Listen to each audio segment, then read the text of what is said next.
Welcome everyone. Please let me know if you hear me okay. We are working on getting this show started. Apologize for the delay. As usual, I'm having slideshow difficulties in the uploads. I am trying to get everything prepared for you. But thank you for being here. I will say hello to everyone before we get rolling. But how's the sound? Okay, let's see.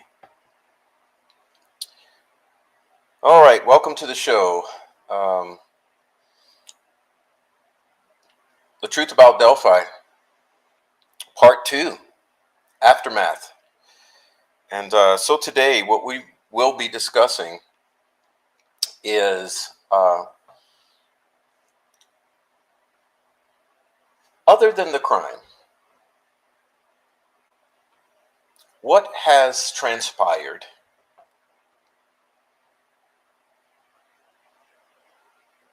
to facilitate the crime? So we'll be getting into that, and I'll go into more depth after I say hello to everyone. And I am still trying to get material uploaded here, so we got spinning balls and all of this, that, and the other. And so we'll be working on stuff, but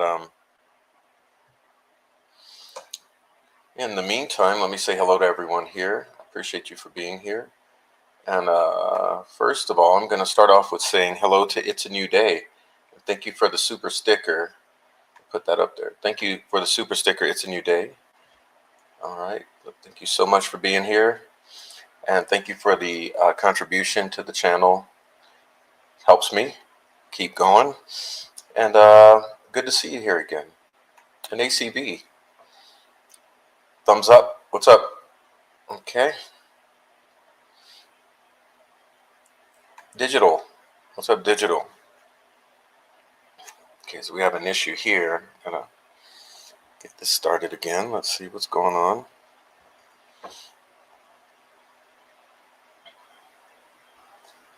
Let's try this. All right, let's see if this is gonna work. All right. Jojo, what's up, Jojo? All right.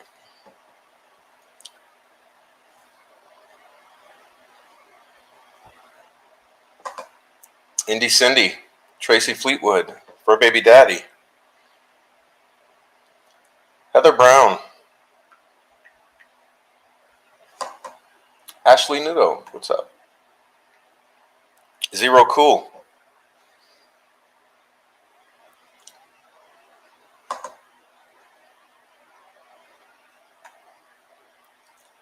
Rebecca N, 1965, what's up, Rebecca N? All right.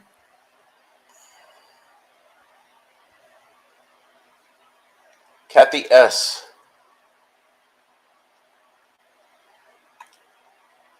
Sleuthy Goosey, hello, Sleuthy Goosey.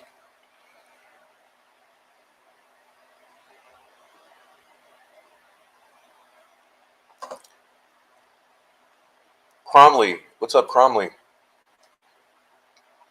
Gina Bodette, what's up, Gina? All right, we're getting progress here. I'm getting things. Okay, Amy Dunn, what's up, Amy? You guys are something else. And I've caught up. What an amazing feat. Okay, Serenity Meow, what's up? All right, so let's see. We got a problem here.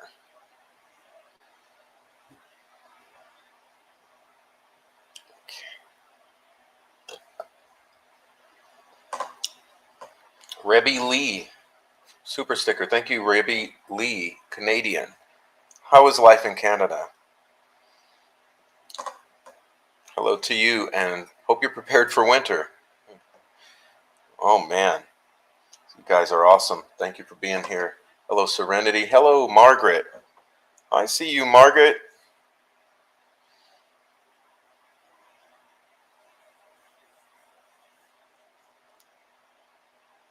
Let's see what's going on here.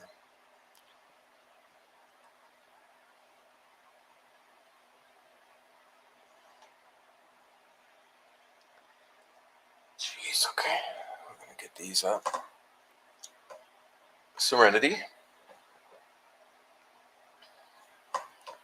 Canada is brutal. All right, you guys, sorry I'm getting there.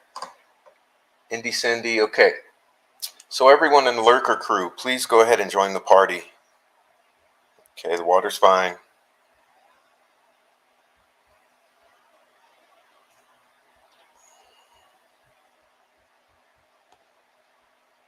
All right, trying to ensure that all of our slides are prepared.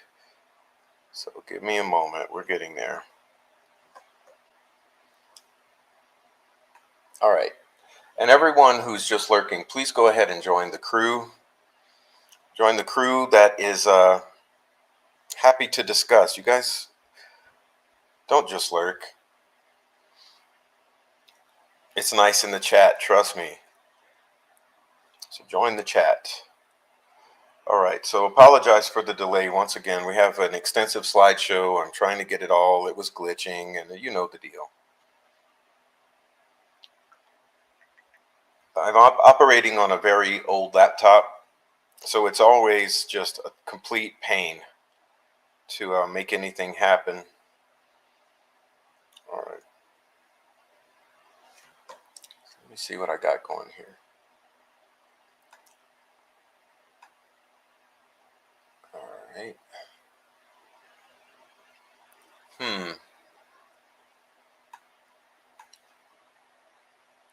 We may or may not have a complete catastrophe with the slideshow, so I'm not sure. I'm not seeing them. Hmm. Okay. They're just taking a minute. That's what it is. Okay. So let's see. All right. So can we finish this? I just want to be done now. Let's see. Okay. One more upload. All right. Now,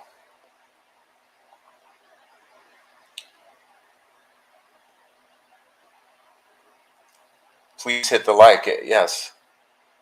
Important. Important. Please hit the like while you're here. Let's see if this is prepared to give me a show. Come on. Is it freezing up on me now? Let's see if we can get the first one pulled up.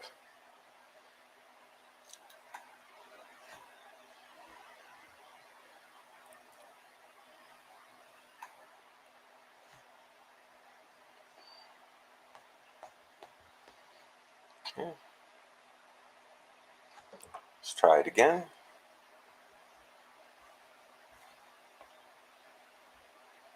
That looks like all of them. Let's see if we're good to go. We'll get this pulled up. It's a total pain. All right, now, hey, Jaded Empath. Technology is a gift and a curse. But lately mine is, I don't know if you hear my computer now, the fan is running high. It's an old laptop, and it's been nothing but a pain. Nothing but a complete pain. All right, Old Mort, New Mort, how are you? Wait, and I'm constantly getting messages here.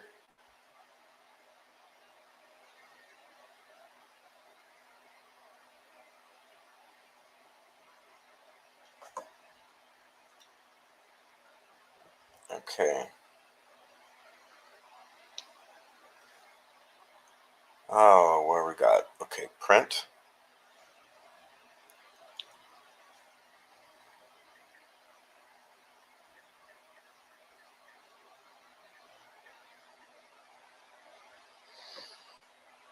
All right, so is this gonna work now? All right, JoJo and Jaded Empath for Baby Daddy. All right, all you guys. Looks like we're prepared now. I think this is the last of the slides. And so as soon as this is rolling, I can focus on the show and stop messing around here. All right, so listen, I'll inform you right now. This show will be about drama. Okay, so be prepared. Um, I know some people are very reticent to consume anything that's drama based. And I know that many of you are tired of the discussion of drama or whatever you may call that. Okay. But although this is drama centered, there's a reason and there's a necessity to discuss it because if you want me to fulfill the I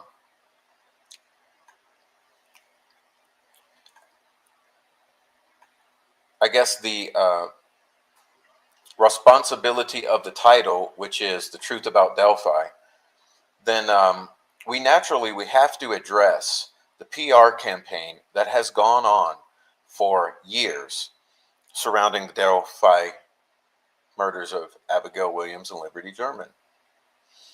Because what's clear is there is a concerted effort, PR campaign, which I sometimes jokingly refer to as the troll farm. It's a cross-platform campaign on all social media. So you see it on Reddit, you see it on Facebook, you see it on YouTube, you see it on all platforms. It has different appearances depending on where it is. For instance, if it's on Reddit, it occurs mostly in the form of mods, okay, mods in strategically placed positions. And secondly, it occurs in the form of accounts who push certain narratives. So you have the narrative pushers, and you have the mods who are there to limit the speech within certain bounds. Okay, so that's part of the Delphi virus, is that there is a concerted PR campaign that exists, and it utilizes a handful of individuals to accomplish its task. Meaning, there's someone who is directing this PR campaign. It's not solely what it appears to be, and these people are very aware of this. So the goal is to masquerade as if it's legitimate commentary from independent individuals who are expressing valid opinions that are organic and coming from the community. But that's not what it is. It's actually a concerted, nefarious PR campaign to control the discussion around the Delphi murders. It comes from the top on down, and it is exercised by a contingent of people who I call trolls. But they're much more nefarious than trolls. So you see, trolls in general do this for their own entertainment. They're fairly innocuous, immature, and not sinister at all, being just trolls, simple trolls. Okay, so don't get it twisted that when we're talking about the Delphi murders, it's not a simple case of trolling that we're dealing with. It's a concerted PR campaign, cross-platform spread, and it's directed from on top. And these people absolutely know what they're doing. They know the task that they're charged with. And the problem is that they are human beings. So when you're interfacing this community, especially as a newbie, you're going to treat them as human beings. You're going to see them as human beings, accept faults, accept mistakes, assume innocence, and all of the like. And so whenever you are addressed with evidence and receipts that we're dealing with a concerted PR effort, troll farm, there's going to be some cognitive dissonance. Okay.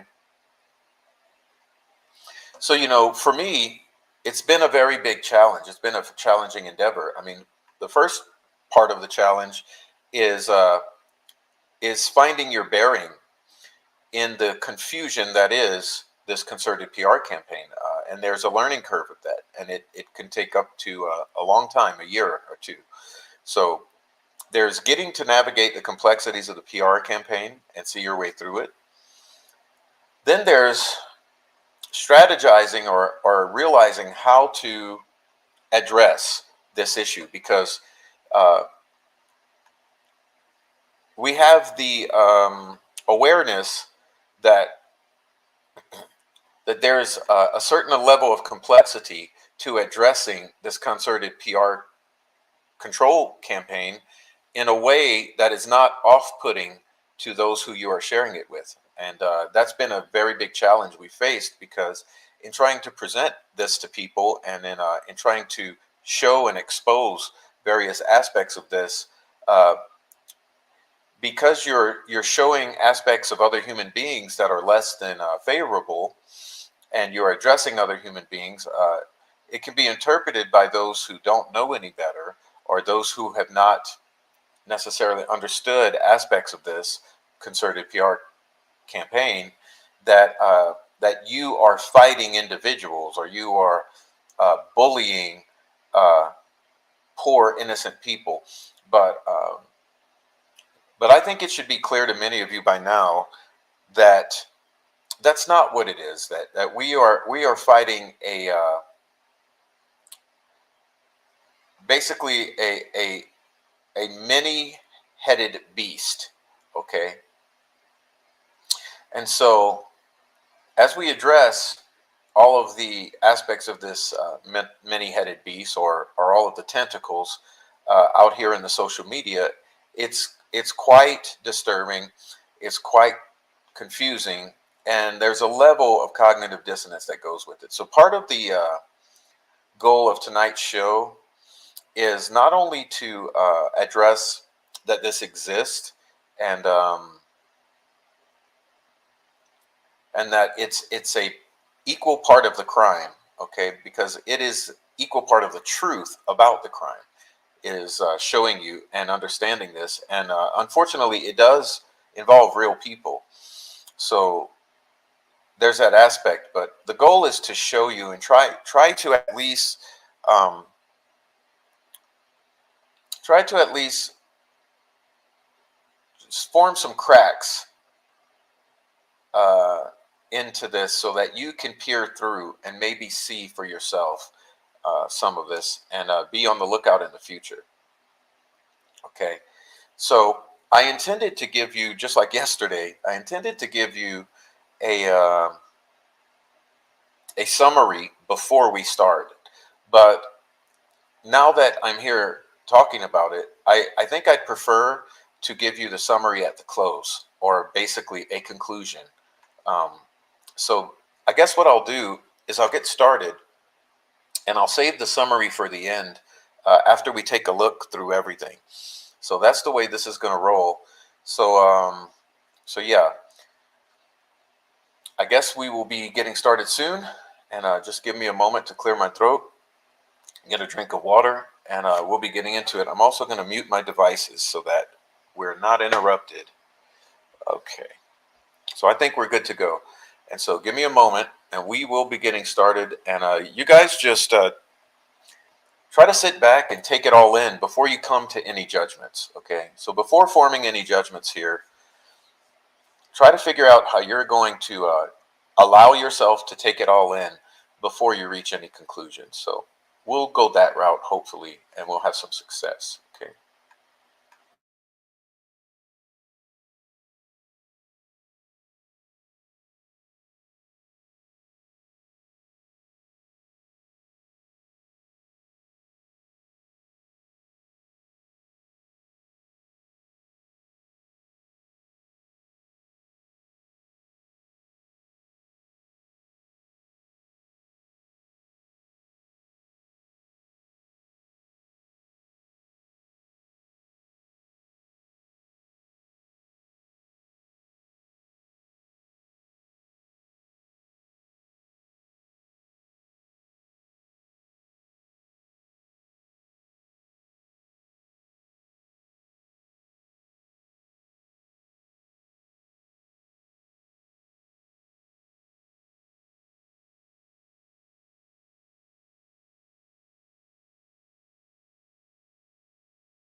Okay. All right. So we are ready. So let's take a look. Now let's see. Okay. So for starters, we're going to talk about how this is very complex, because things are always in flux. So what you know this week about this entire thing may not necessarily hold true um, next year. And that's the way that is. So, we're taking a look at here now. Now, this is September 5th, 2023. This is at a time that Rick Snay was being used by some individuals to basically be an attack dog. Okay. And the interesting thing about this particular date here is that after I had undergone a severe uh, trolling campaign to try to run me off of the internet, I had taken a step back because I was so disturbed by the intensity of the campaign and all the directions it was coming from that it actually taken a step back. And here on September 5th, I chose to do a live stream after approximately a month of stepping back. And it was so very odd because I had totally went away, and I was hiding and trying to stay out of this chaos. And I had come back on September 5th, and I did just a little small show trying to come back out of hiding. And it was odd because immediately after I finished that show, not only was I receiving spam phone calls from these people, but as you can see, they convinced Rick to do a live.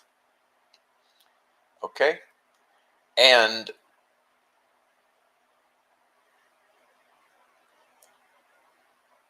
in this live, it's absolutely atrocious.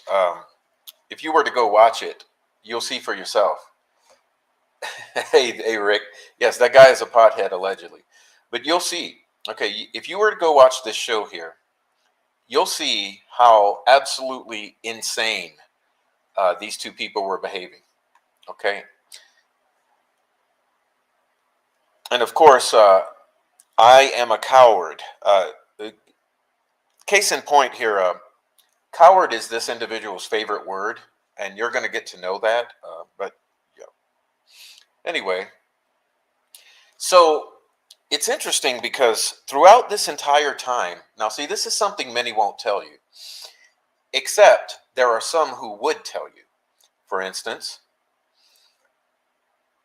Deb Slaughter would tell you. Meow would tell you. Ruckus Rocks might tell you.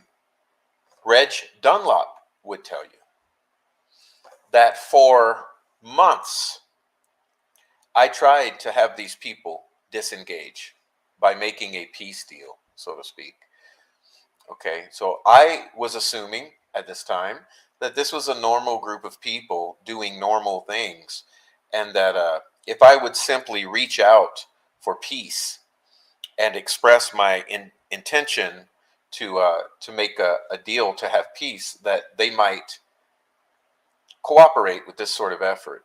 And as you can see here, this is Reg Dunlop and I discussing this, where I'm attempting to ask in this deal that you're going to help facilitate, who are the ones you're going to be communicating with. Okay. And it was him and Jinx and Bossy and Frost and Hybrid, Persevere, and Stephanie Rush, Minerva. Okay. So there were some he wouldn't name. Okay. So, but that's somewhat of a core of the group. Okay. Now, here you're going to see another screenshot. This is from an individual and I, another recipient of the stalking, harassment, and hacking. Okay. So I say, remember when you said that Randy repeated everything that you and Noe talked about in Noe's house? And she says, yes. I said, now you know why, because I showed her proof that I was hacked. And she says, I mean, it was word for word. I was freaked out, almost crashed my car. I said, Curly told me that Randy was somewhat of a hacker. I'm at my breaking point, says this young lady. Indie Archive and Frost are Satan, I said. Don't say that. All you ever have to do is call. They all have a motive to kill for, she says. Yeah, I wonder how deep this goes. Listen, me and Curly talked a lot about phones showing at different locations. I told him mine kept saying I was in Logansport and his was Delphi. The detectives from Leak is in Logansport. I'm overwhelmed. It stopped pinging there and back in Allen County like for 2 weeks now. Until the other day, I got notified by Google that I was hacked. That's your hackers right there, I said. I didn't even attempt to change shit because I'm exhausted. I've had to change my number and password so many times. I get locked out of shit now. I forget my password and I'm just done. I'm thinking about walk away from Delphi. I'm slowly dying while seeking truth, and it's only making my life hell, but I thought I could be strong enough to get through it. But I don't know. I got a lot going on in my life. Okay? Well, it's odd with this person because the same had been done to me, and I can tell that story later, but I've already told it before, in how I was hacked and how my location was known when I was in Indiana. Uh, all that's been reported to law enforcement at multiple levels, so it's fine. Okay. So a question here is, Prof, what started this? What started this particular endeavor to be aimed at you? Okay, because I know why it's aimed at this individual. Why was it aimed at me? Well, I thought back about that, and what I did is I looked at timelines. Okay, I looked at timelines. And when I looked at timelines, what I discovered was that there were some things that all happened at the same time that caused this.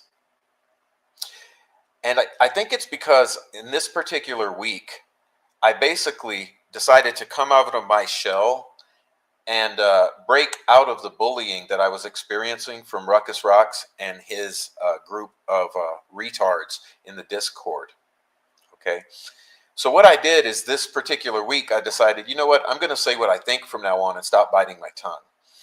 So that week, I released a video about the Abby Snapchat being photoshopped. Okay. I also very vocally spoke about my theory that this is a meth-involved situation that the girls were killed in. And thirdly, I did a live stream, my show number 19, in which I challenged Becky and Kelsey to cooperate with law enforcement and talk more. Okay. Well, the interesting thing about that is that very night, a situation occurred. And there's someone who informed me of the situation. And the situation says, 9 p.m. on a Tuesday, Sleuth was mad about your live and about the family. Okay, so Sleuth was mad that I had said that Kelsey and Becky should probably talk more. Sleuth gets a voice call and says to go in your live with fake names. What this means is he made a voice call in his Discord. And he says to the people in the Discord to go into my very next live with fake accounts. That's the plan they made. And I said, and this person says, all those names I gave you went into Sleuth's voice call. He created a call for the group and was sharing the screen. They were watching you live and talking about you. Yes, those names I gave you trolled you live. So the names were Frank, Reg Dunlop, Hybrid Pisces, Persevere, Ruckus, and D. Ashley. Very much similar to the names that you just saw here from Carpenter. Okay? So Sleuth, so when we're backing this up to the furthest point, the fact is it was Sleuth. It was Sleuth who sent the dogs after me. Okay? We'll be getting to that later. We'll be getting to why. Why did Sleuth send the dogs after me? Which was the tipping point. This is what started all of the campaign against me. Why? We'll get to that at the end of the show. Let's keep moving on. This is another receipt about the peacemaking. This is Meow talking to Jinx 13 about attempts at making peace.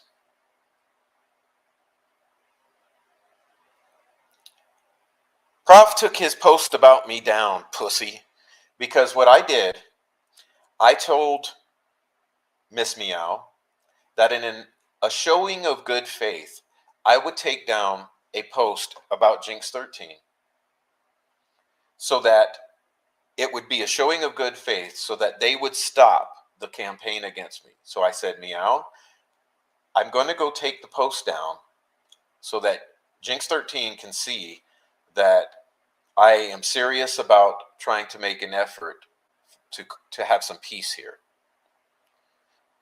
Well, Meow sent me this because it was very interesting. It was very interesting because instead of the taking the post down being seen as an effort of goodwill or a showing of good faith in an effort for peace, Jinx13 says, he took his post down about me, pussy.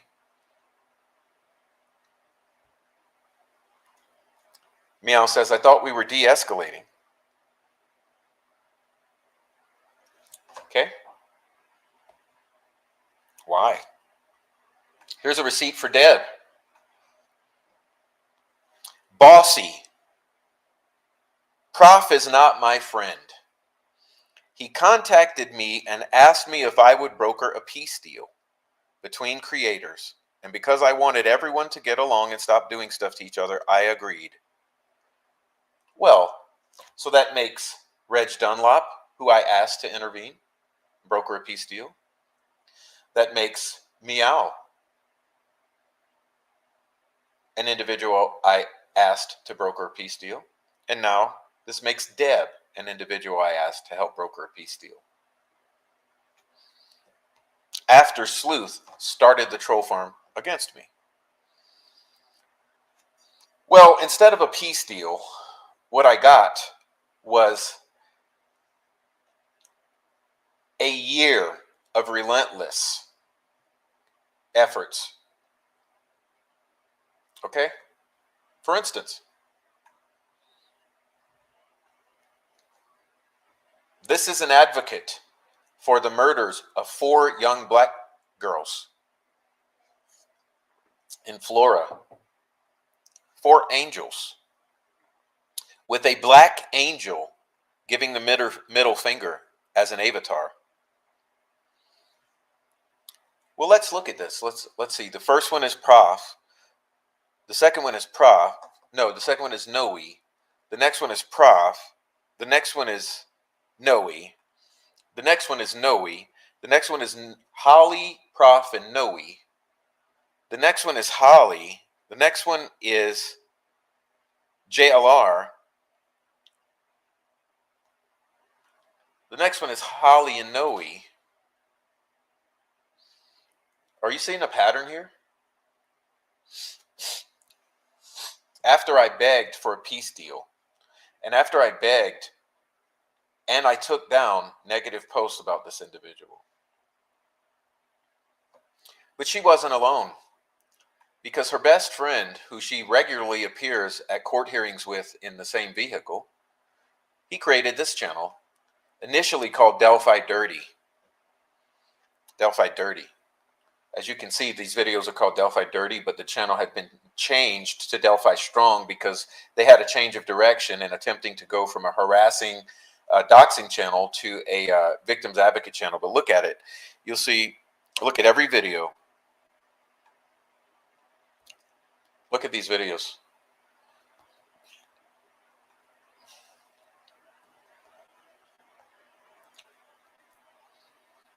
Okay? And then we have a third individual. Once again, who are the targets here? Who are the targets? Prof, Noe, Prof, Noe, Meow, Prof, Prof's parents, Prof, Noe, Joe Lewis, Joe Lewis, Joe Lewis, 4 Pits, Prof, Prof, Prof, Prof, Prof, Prof.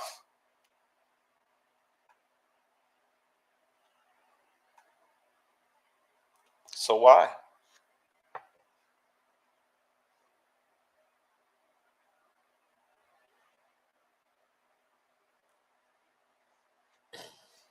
Why?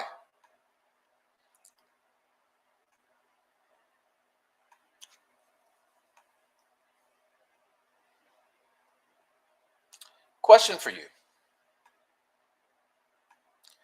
How many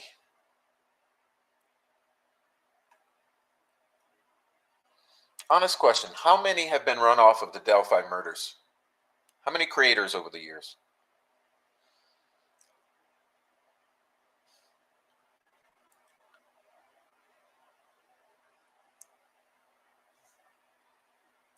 How many creators have been scared off of the Delphi murders over the years?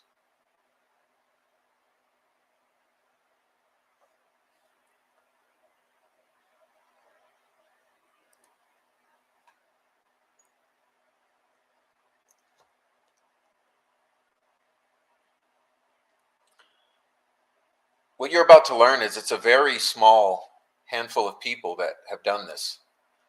Very small handful. It's not a lot of people. It only takes a certain amount of people in strategic positions, well coordinated, okay, to accomplish this task. All right? For instance,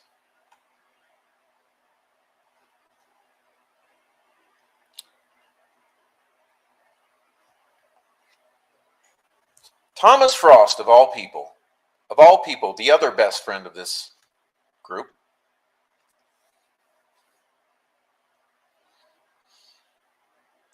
Babylonian Cowboy has departed the program. Oh, odd. But not only that, he tried to kill him off. So you tried to kill off this other harassing channel, this other troll channel, another one you're associated with. Oh, what are the odds?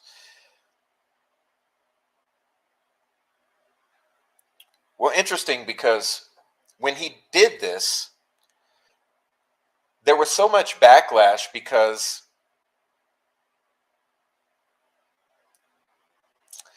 you can't just kill someone, especially after what you had done with the fake obituary, which Deb Slaughter helped to hide, and which also involved the same individuals we just covered. Okay, the same individuals that we just covered were behind the obituary for the fake obituary in Holly.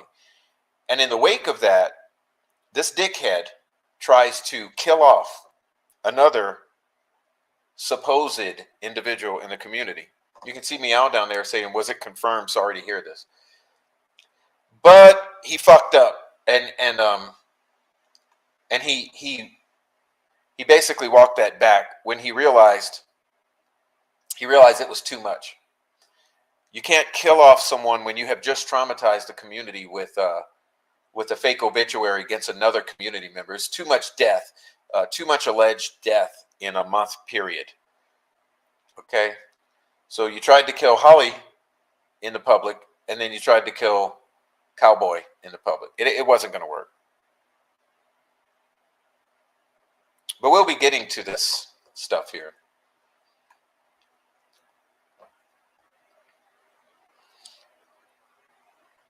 You want me to keep your name out of my mouth? Well, maybe you shouldn't psychotically stalk me and harass me. I'm not these ghosts he's chasing. I email Cowboy every day. Well, that's your MO, right? That's your MO. What you say, how is it that you are always the only one who contacts these people? How is it it's always you? I talk to Delphi dummies every day. I talk to Ashley Schaefer every day. I talk to Cowboy every day.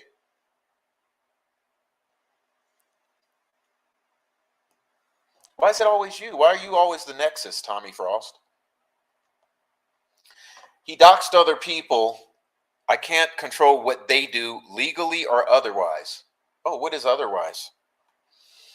Well, see, the reason he killed off this Cowboy is because Rick Snay had accidentally exposed the email address justinobody937@gmail.com. Rick accidentally showed the inbox, which revealed this email address. And once we were onto that email address, he had to kill off this account. And which is what he did, because he knew that people would be trying to get behind this. Okay, as you see. So this is what they do. They both distance themselves from these individuals so that they're not them, but then they also prop them up like this one. I just want to acknowledge the excellent visual work that Thomas Frost and Indie Archive have done showing the trails, bridge, crime scene, creek crossing, roads. They have done some really cool collaborations using drone footage and in-person hiking. I believe Thomas will be at the hearing tomorrow. Not sure about Indie Archive. Check out their work if you haven't, says Normal Pizza. Thank you. Thomas is a genuine, regular Indiana guy, and it shows. Indie Archive I've never heard of, but he's got a ton of Indiana-related videos, music, basketball, crime. I appreciate the striking visuals and the effort it took to make the videos. I haven't really followed the murder cases. Got my hands full with this one, says Thomas about himself. Well, you see, Thomas doesn't know that I know he's connected to Anna Williams and Mike Patty through this individual.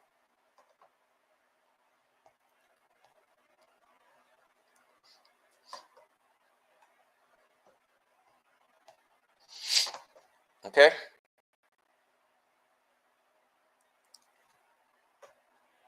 And this is fact.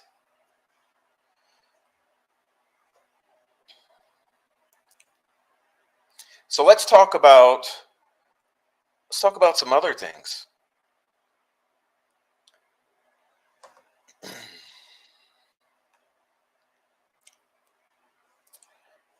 Because like I said, this thing is always in flux. You never know. You never know who you're dealing with here. For instance, let's look at Luis Cuevas and Hoosier Code cases. Luis says, Frosty is not a good guy. Been a busy day. But I'm stopping to say I have been seeing a lot of people thinking that Mark Robert is behind the crime scene photo leaks. It's just not true. Mark sent them and did the right thing and cooperated with law enforcement. Please don't harass him. He's a friend of mine and a great person. He would never do such a thing, except he did.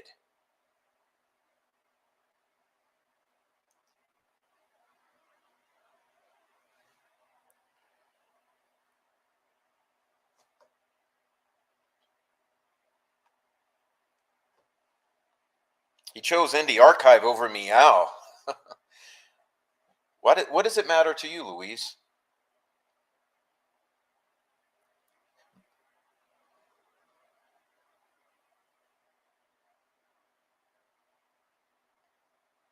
Basically, the whole Reg Discord freaked out with these leaks. Mark is some messiah to them. You don't question a cult leader. He's a high priest. I mean, his high priest is Turbo.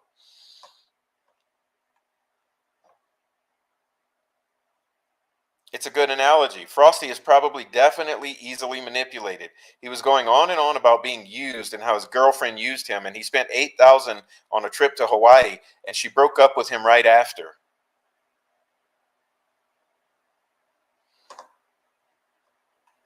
I was booted for no reason before all the drama, and then when I was led back, she told NE how you guys can go back to enjoying your cleavage. I never showed cleavage. Oh, but you did. You did, Louise. Why are you sending nudes to everyone? Why are you sending nudes?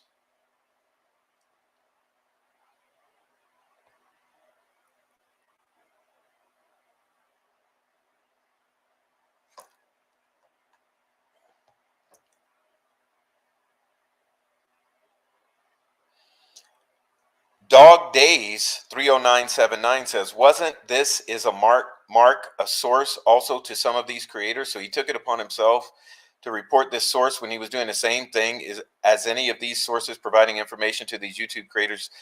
They all have blood on their hands. Yeah. So if you're the one spreading the crime scene photos, why are you the one reporting? Strategies on top of strategies here.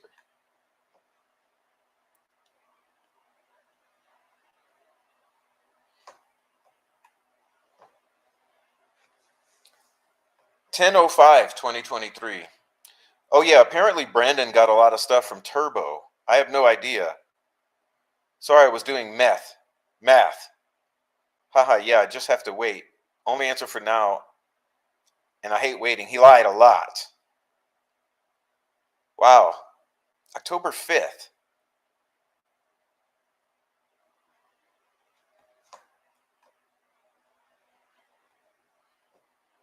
October 5th, a source sent murder sheet, graphic crime scene photos. Murder sheet does not share any details of the photos and have chosen not to say anything except the photos were obviously from the crime scene. On the 6th, I was booted from the server. Reg court, says Louise. Yes, because on the 6th, he nuked the server because that's where it all took place, from this cult. On the 6th, Frosty is having an awful day. I wonder why. Remember, this is before Fortson kills himself. I was wondering, it's been important or something, 1007, something related to Delphi, but I want no part. I guess it's bad, but I don't even know if it's true. I video chatted with Mark before. I just don't know how he gets stuff. And on the 8th, something is off with me tonight. No, it's not that. So for how many days were you all fucked up, Frost? How many days were you all fucked up over these leaks? So in the midst of you being fucked up, Reg Dunlop nukes the Discord.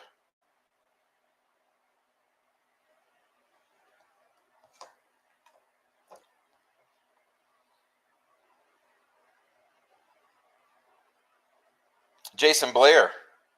For those of you who care about the Delphi murders, the murder sheet has a great Q&A out today that illustrates why we should give some people grace. I met the source who reached out to them and can assure you he was a good guy. Remember that? Do you guys remember the term good guy? I mean, I ask you guys to be very wise here. Good guy was a talking point. I told you this is a PR campaign. It's an organized PR campaign. Talking points go out in the form of bullet points, and one of the bullet points that went out with this crew was good guy. If you go back into all the receipts, which I have and others do as well, good guy is the talking point. Okay, good guy. Yes, Mark Robert. Good guy is the talking point they've decided to use. So basically, the meme that was going to go and be attached to Mark Robert was good guy. Okay, but you see Jason Blair talking about meeting with the good guy, using the word good guy, and oddly enough, we'll get to his contributions to the campaign later. But 10 days from the 20th would have made that 10/10/2023, one day before Robert Fortson offed himself.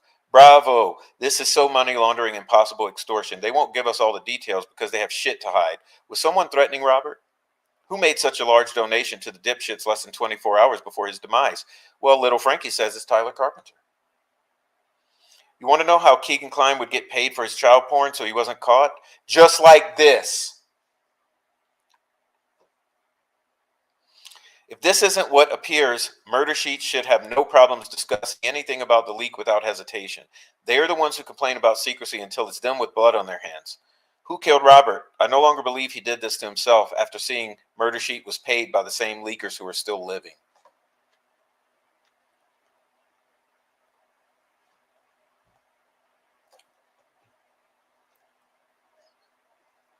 Remember, Jason Blair appears on this list. Says a member of the YouTube community. I'm glad y'all addressed Make-A-Wish paying for everything. My youngest sister had a life-threatening condition and was always in the hospital. Someone at the hospital nominated her to go to Disney World because my mom was a single parent. They paid for airfare, food, admission to all the parks and SeaWorld, as well as putting us in one of their resorts. They would take you into VIP areas. I mean, all kinds of things. They definitely pay for everything. So that GoFundMe really pissed me off and I'm skeptical about it. Also, sorry, I'm commenting on old stuff, trying to work my way down to get caught up, says anonymous member of the YouTube community. Says another anonymous member of the YouTube community in Discord. No, I just don't agree with Mark Cohen being a victim. He uses his daughter's illness as a shield and to manipulate and bleed money from people. It's disgusting in my opinion, and he is blaming everything on a man that's not here to defend himself. Mark's daughter has had her 2 transplants and has recovered. He needs to be held accountable for what he has done, and at least he's still around to enjoy his daughter. What about Robert's daughter? She's lost her dad due to something that Mark had a major part in.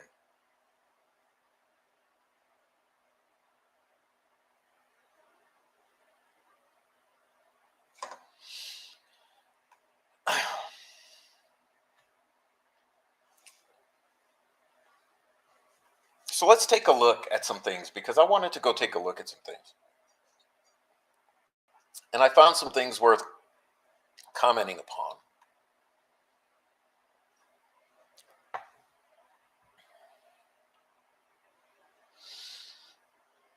Says Mark Robert, I do find it funny that many of these creators are denying the authenticity of the information I've provided publicly, but privately endorsing it and discussing the information as fact and analyzing it. Definitely, I just don't want to get lumped in with other people's theories. I don't want anything to take away credibility from the information that I have shared. Also, I hope I don't have to debunk everything that people claim and use the discovery to back up their claims. How do you have discovery? And how does Ruckus have discovery? If it doesn't come from me directly, I do not endorse it, and I don't care who it is or how important they think they are. ETA, I have no problems with Ruckus, and I believe his heart's in the right place. Just clarifying, he came up with this on his own with no input from me. Did you give him discovery? I do not share with Ruckus everything he referenced were from the pages that I have put out publicly. He is his own person who draws his own conclusions. He does not speak for me, and I do not speak for him. I shared a total of 9 pages from the Index of Discovery, 7 publicly and 2 privately. I suspect those 2 will make their way online soon. I can't control what others do. Why are you always fucking leaking? That's the fucking question, dickhead. Please don't feel like you have to pick teams. Oh, well, why has your tune changed? I don't want any of you to be subjected to harassment because of me. Well, why do you do the harassing? I'm not naive enough to think that this wouldn't be heavily scrutinized or that I wasn't going to be ridiculed. I chose to. Please don't feel like you have to. I'll just reiterate my main point, or agenda, as my critics call it. The case against Richard Allen is strong, and a thorough investigation was conducted by law enforcement, says the bootlicker. This is what they do. The people who think they have ownership over this case and the narrative go to great lengths to discredit and bully anyone who's new or with different information, and then spin it to make themselves look righteous. Well, it sounds like you're talking about you and your buddies. Claiming that, well, I'll skip that.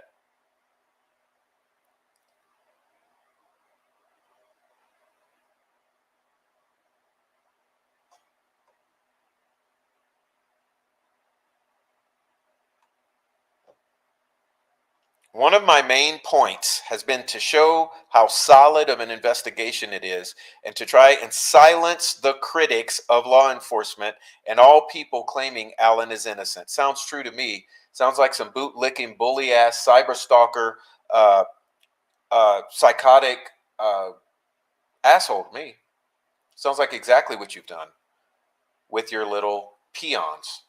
It disgusts me to see so many defenders of a child killer. Who says he's a child killer yet? I have to be careful what I share for obvious reasons. Yeah, obvious reasons that you might be held accountable.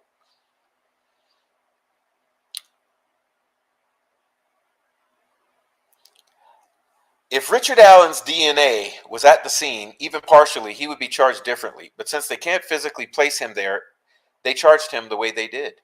I agree. They charged him for kidnapping the girls.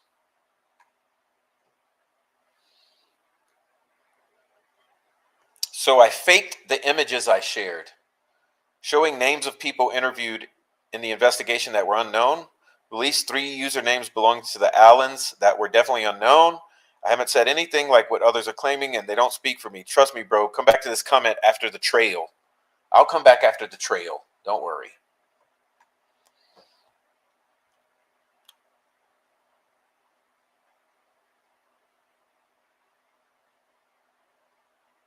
Okay. I'm gonna skip down. I'll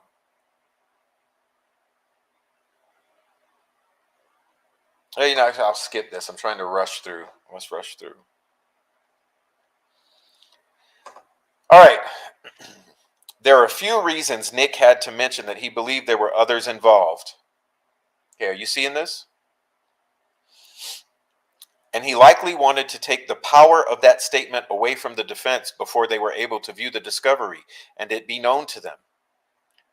That's my personal opinion. There are some things in discovery that definitely suggest other actors, and one very key piece of evidence that concretely proves it. Hold on a second.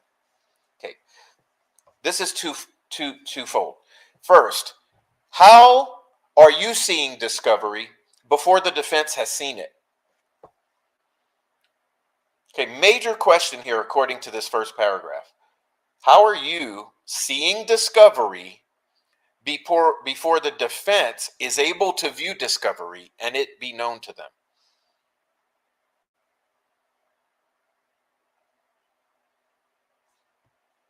Wouldn't that mean it's coming from somewhere other than the defense?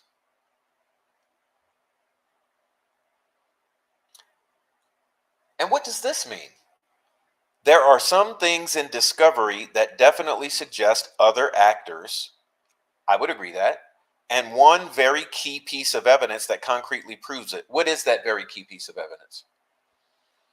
What is the key piece of evidence that you knew about before the defense that proves that there are other actors? It's odd that you believe this, yet you're doing what you're doing. It's odd. As far as the other things he's claiming, I honestly suspect his statements come from a person I had a private conversation with in regards to certain people post Allen's arrest. Not many have been spoken to, so it definitely suggests something, but not concrete like his claimant.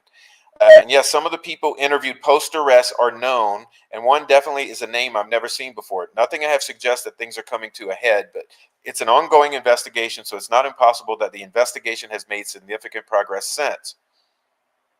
Nothing I have seen suggests premeditation, so I have no idea where it's coming from.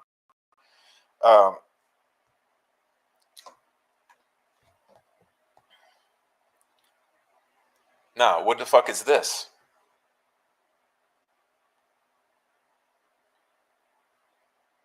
Let's talk about this. Part 1.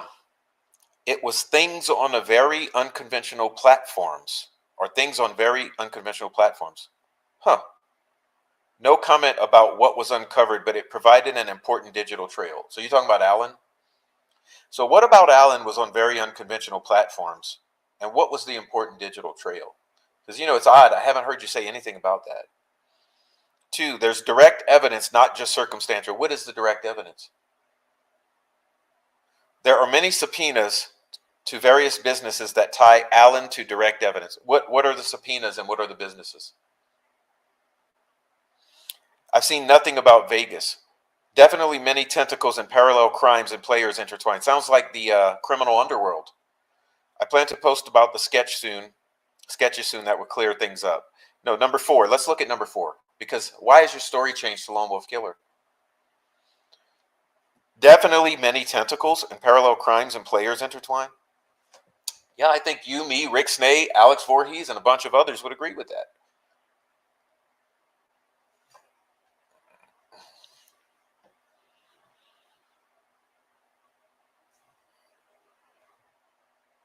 No comment. I don't think I should speak about the video. Why is it faked? I will say there's additional audio. You don't say. The sequence of events is a critical part of the ongoing investigation, so it's best I don't comment. What the fuck do you know about an ongoing investigation? Who are you talking to? Where are you getting information? Who's the fucking person in law enforcement who is leaking to you and for whom you are leaking? I assure you, I do not want to share anything that could jeopardize the hard work from LE or reveal what they know, bootlicker. As far as the why, not really anything like that, just some interviews with those close to Allen that provide some insight into his state of mind in February 2017, as well as interviews from 2022 regarding his character. So how do you know about the inner workings of interviews conducted by law enforcement with witnesses?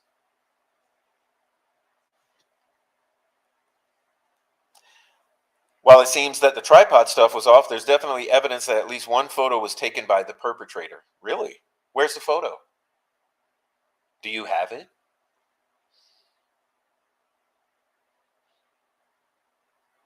It was not of the bodies, but one of the signatures left at the scene. What is it, the F tree? Was that taken by the perpetrator? Is that what you're saying? Is that what you're getting at here?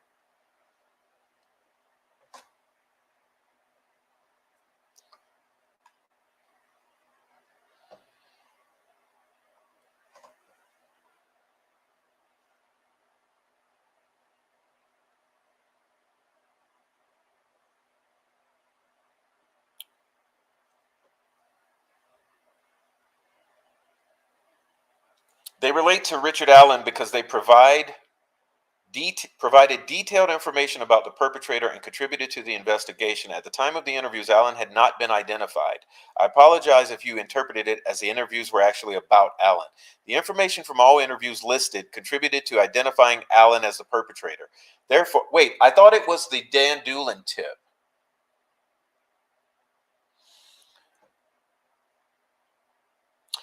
Therefore, contributing to his guilt, alleged guilt, sir. That's what I meant when I made that statement. I hope this clarified things. Any interview in 2022 was about Richard Allen. I do not want to point something out that I really, no, I do want to point something out that I really thought people would notice, but it seems like it was overlooked. Why is the supposed interview with Dan Doolin in 2022 not part of this list? They did not find Allen the way you have been told. Oh, are you admitting that we've been lied to? I believe this is because if they use the lost tip narrative, others won't be aware of what was actually discovered by giving them a false sense of security. So what are you saying here?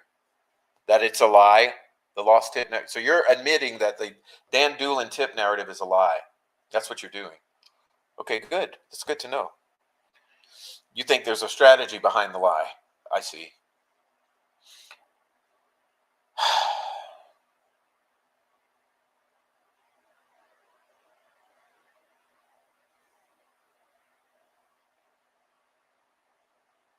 I'll leave the rest for you there.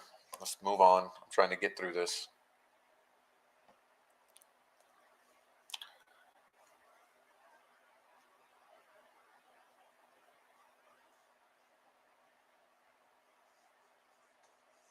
All right, let's skip down to halfway here. It says, I believe Klein will not serve the current sentence. That is my answer. Will not elaborate more. Why? Are you admitting Keegan Klein has knowledge of what happened with this crime or is involved in some way? That he's going to make a plea deal? So you're admitting that Klein is tied to Delphi in some sort of way?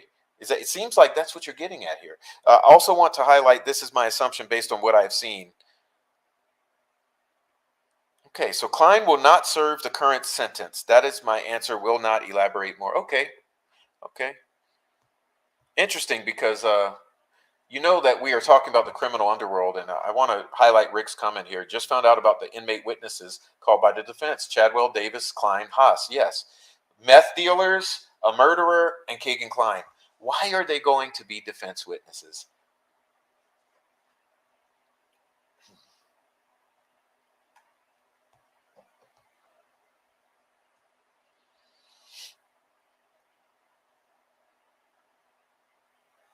I would like people to know that they have a very strong case. I was too skeptical and even defended Allen to an extent, and now that really doesn't sit well with me.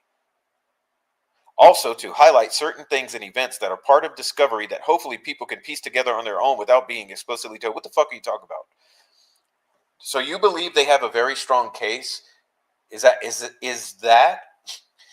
what the PCA says to you, that they get fabricated? Okay, you know, it started. Okay. Let me move on halfway down here. Let me move Rick's comment. I think any comment from me regarding the Kleins could harm the ongoing investigation. Klein is in discovery more than what has been posted. It's complicated. I'll be able to explain more at a later date, but primarily to show law enforcement extensive and solid investigation, and to show there's more in play than just Allen. So why the change of heart now? Why the change of heart? Because you, sir, are Troll Farm. Why the change of heart?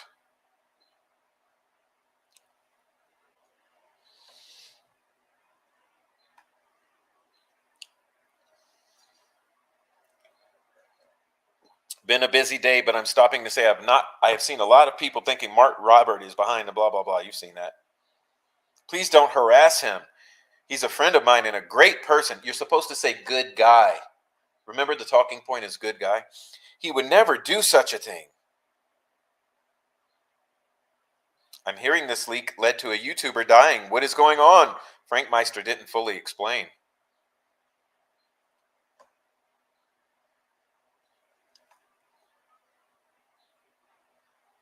Unrelated, I've been reading Saul Alinsky recently. This is quite an interesting character. Hillary Clinton even wrote her senior thesis about him. One Alinsky quote that has always stuck with me was, "Your enemy's reaction is your real action." Let that sink in. Let that sink in. Your enemy's action is your real action.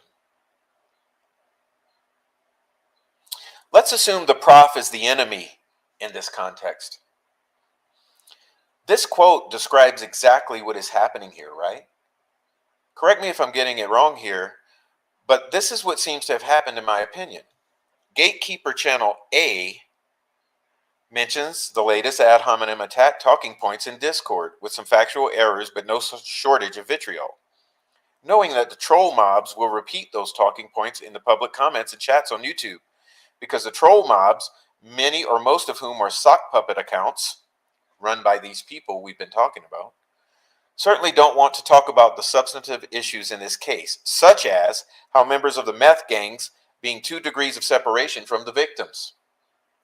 How the Franks memo outlined what appears to be, in my opinion, only to be significant missteps by LE, such as ignoring valid lines of inquiry and what appears to be misrepresentations of witness statements, among other issues. How statements from many witnesses and associates seem to keep changing and never quite seem to add up. How associates of the victims had significant legal history, such as unlawful procurement of anhydrous ammonia, which can be used as fertilizer or for the production of meth. Yes, we mean the criminal histories of everyone involved in this particular fucking story. How friends of these associates have felony convictions and are incarcerated for very long periods of time, such as life. Yes, we're talking about all the felons surrounding these murders and this community and the murderers. How other users of Keegan's Dropbox account, some of whom are likely to be in the local area, have not been publicly identified. This seems like a huge issue, in my opinion. Dropbox.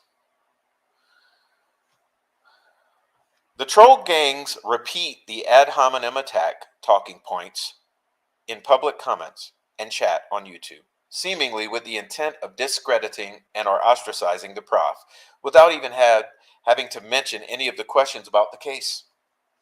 When the ad hominem attack talking points don't get enough engagement, because the motivations behind them are apparent and cringe, Gatekeeper Channel B dedicates portion of a live to the ad hominem attack talking points and then makes a community post just to be sure the message is getting through the audience. Yes, this is called the troll farm, working in tandem, collectively, together.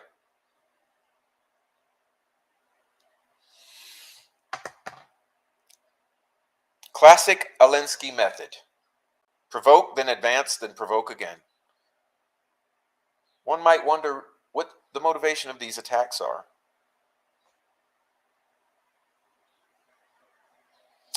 The use of social media accounts and YouTube channels as proxies to subvert the gag order or the parties in the case on the parties to the case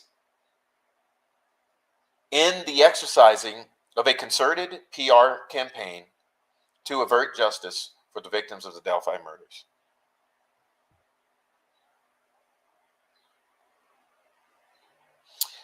Prince Paul says, yeah, where supposedly Ruckus met up with Cohen and didn't mention a word about the case or exchange any photos. Bullshit. Yeah, exactly. So Ruckus meets with Cohen in person at a bicycle bar in Orlando. Doesn't talk about the case. Doesn't exchange any photos. No discovery. Legit, I just learned about Jason Blair. His donation was days, weeks before the collaborative episode aired. Hella suspicious. I Googled him because his donation was higher than the others besides Fortson and anonymous Tyler Carpenter. All right.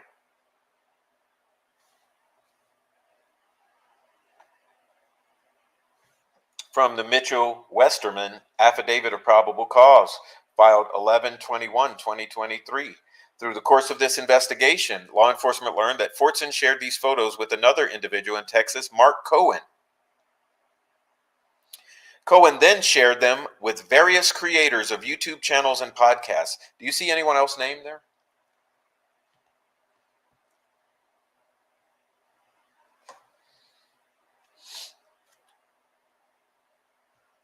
Chris Todd says they were going to arrest all three of them, Westerman, Fortson, and Cohen. That is what happened, okay? Cohen knew Fortson from like a gambling site. Like they didn't even meet on Delphi. They knew each other before. Some weird connection they had years ago, like 2 years. So website. So Cohen, Westerman, and Fortson were all three going to be arrested. Except Cohen makes a deal, Fortson murks himself, and Westerman gets off scot-free. Interesting.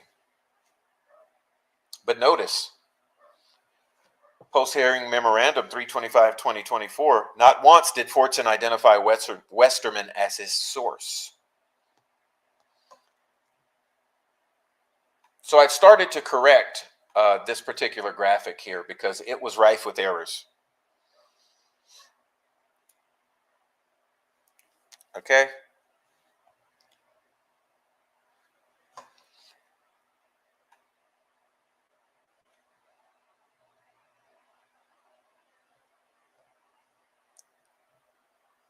Meow says, Thomas, how much did you send Rick Snade? Just the parts you have. Jinx says, I also heard Fig leaked it to Sleuth, who has also let some of it. Thomas says, Rick Snade, he got 3 from that Mark Roberts guy, but that it was Fig who leaked it. So wait up. Jinx is saying Fig leaked it to Sleuth. Thomas is saying it was Fig who leaked it. Why was Fig never named in this? Why did Fig escape accountability? Because it seems like everyone else, and wasn't Fig directly communicating with Jody Williams or whatever employee of the judge? Wasn't Fig directly communicating with Nicholas McClelland?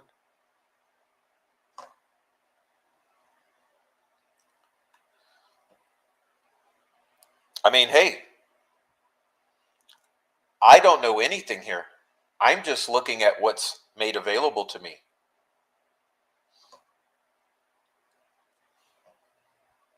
Where's Fig in all of this?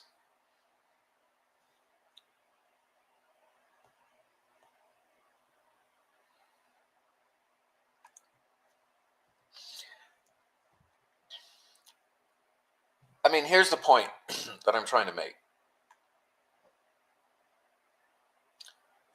Are you guys starting to pick up on something here?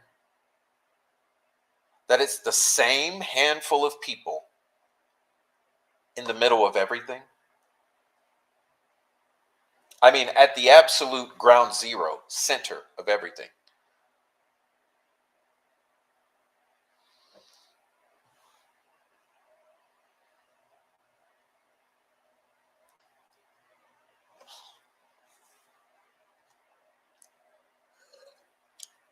It's the absolute same small handful of people in the center of everything. At least going back 2 years since the arrest of Richard Allen. Now, what about prior to the arrest? Well, I don't really know. Since the arrest of Richard Allen, it's been the same handful of people. I promise you. I'm showing you.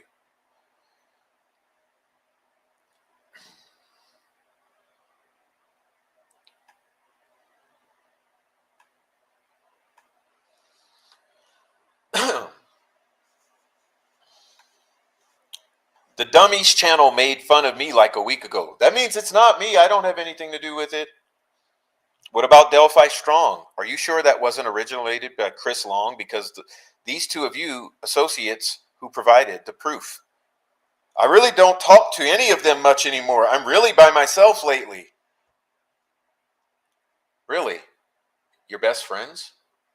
Your best friends you don't talk to? Why is it always the MO is distancing? Yes, VV was bossy, and I learned that at the same time you did. As for the new ones that popped up, it's genuinely not anyone I know, although I talk to them every day. The Delphi Dummies channel made fun of me like a week ago. I can't have anything to do with it.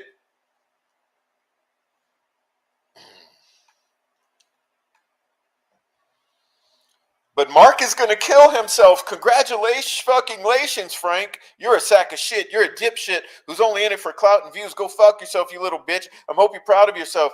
You got told the truth and your dumbass ego wouldn't accept it. Fuck off and leave everything alone. Mark is going to kill himself.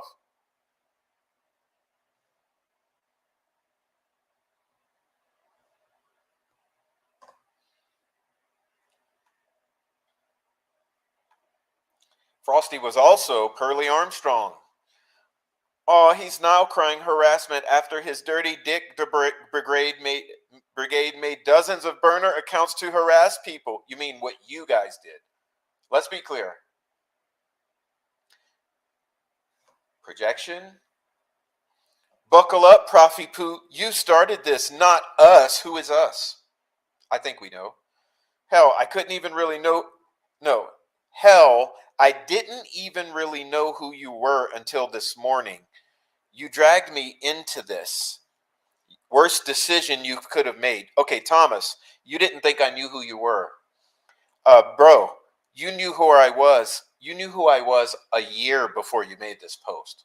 Let's stop the gaslight, lies, and retardation. I didn't even know who you were until this morning. Come on, Thomas. You knew who I was a year prior. Let's not fool ourselves.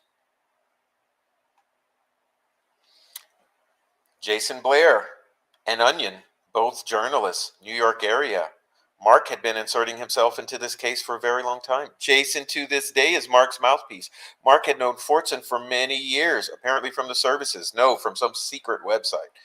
Fortson and Westerman also knew each other from the service. I believe Baldwin was appointed. They saw their in, yes, to set him up. Wouldn't surprise me a bit if we find out they paid Westerman to do what he did or otherwise incentivized him.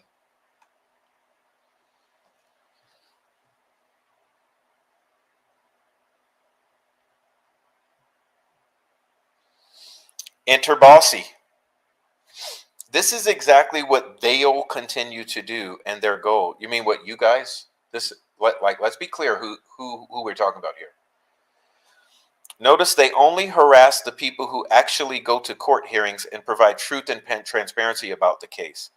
They try to run you off the platform, then play victim. You mean this is what you do? This is pure projection. I'm not going anywhere, and I'm handling it legally. They're going to be held accountable, guaranteed. The whole Shack Attack crew of them.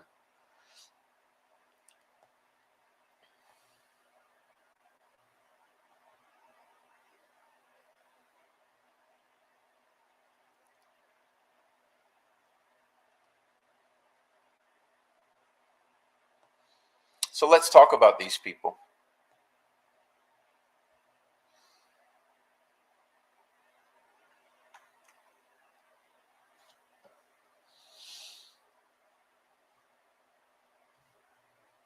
Stalking, harassing,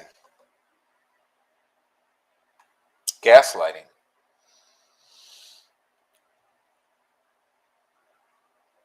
What are the odds? Just a nobody. Messages Thomas Frost.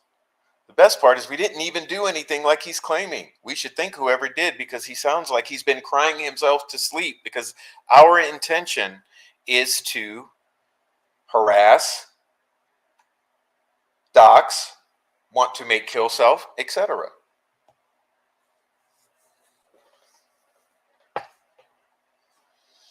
Hide behind fake accounts, distance yourself from it. Pretend not to, these are the MOs. Pretend not to know who this person is, or pretend to know but not say. The person behind these accounts is always hidden for the purposes of harassment, stalking, and doxing, because those who would do so are too afraid to be held legally accountable for what they do, so they hide behind the fake accounts like Pearlie Armstrong, Babylonian Cowboy, Delphi Dummies, etc., etc. Delphi Strong, Vicarious Vigilante. And they think no one would ever figure them out. Except, you see, then Ashley Schaefer comes along. About to do some serious video editing with this. Well, you know that's exactly what it takes. Okay? You realize that it would take this graphics card in order to facilitate the making of the deepfakes. But you're too stupid to not post when you purchase the graphics card to upgrade your system, so that you can then do the deepfakes using the Google software that accomplishes the best deepfakes possible. So just so odd that about the time you purchase this graphics card, out of the blue, since you've killed off Cowboy, comes Ashley Schaefer.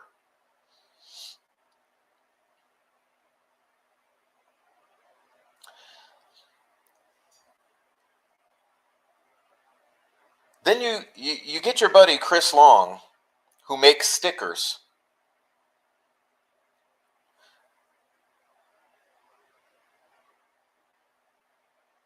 To provide you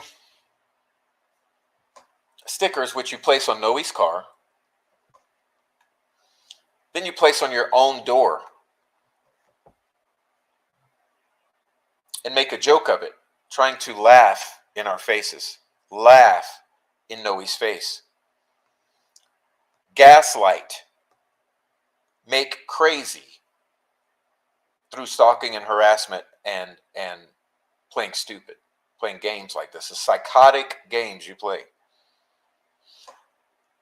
Then you talk to yourself.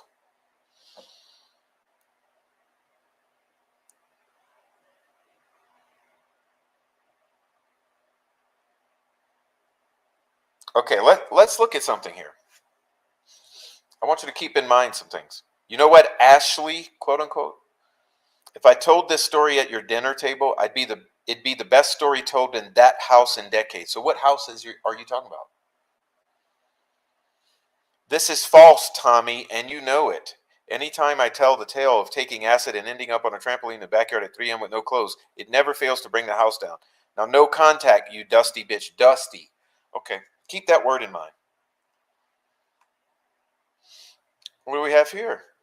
Jennifer Marvin and Thomas Frost. I think Ashley Schaefer is genius. Look, there's Noe. There's an Ashley Schaefer sticker, a deep fake. It's so hilarious, isn't it?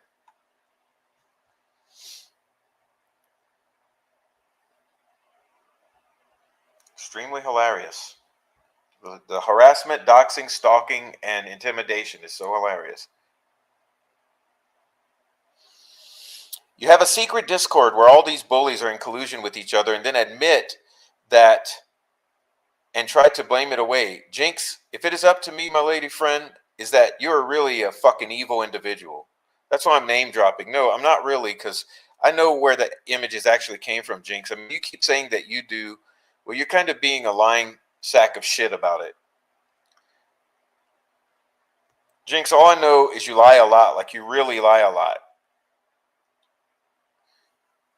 Jinx, you tell me you sit the entire hearing outside with some people in your car because you can't, there's nothing going on, and then you said you sit your ass entirely in your car just to film something. And it's not instigated. Well, there's something else on Thomas Frost's account that kind of contradicts that.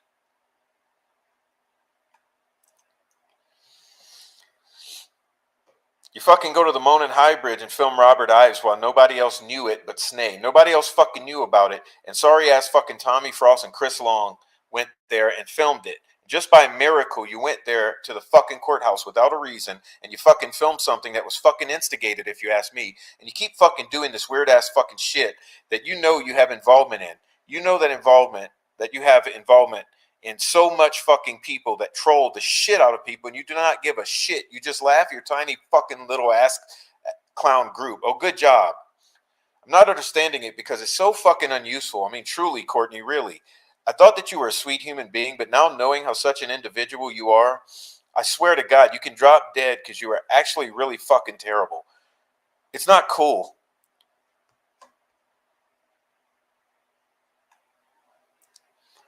She's protecting always a controversial fucking opinion. They disagree with each other, but they stick their finger up each other's ass just to get some fucking drama going. They fucking intentionally set up Noe to do this shit. And this is what happened. And it's fucking sad because they sit outside in the car, outside in their car, fucking waiting for this trial to end. And then they miraculously something happened and they have their telephones fucking ready. It's sad. You know what, Jinx? Go ahead and protect Mark because that's what you're doing with your little fucking jinxy shit. You were talking as much as fucking shit as Jinx did, so don't give me that, Kathy. Because apparently you people in fucking Delphi are all the fucking goddamn same.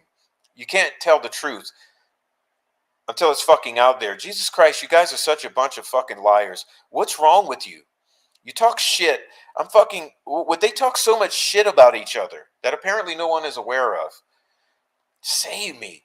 Jesus Christ, these people are fucking lunatics. They're so fucking implemented in this entire case and they talk so much shit about each other.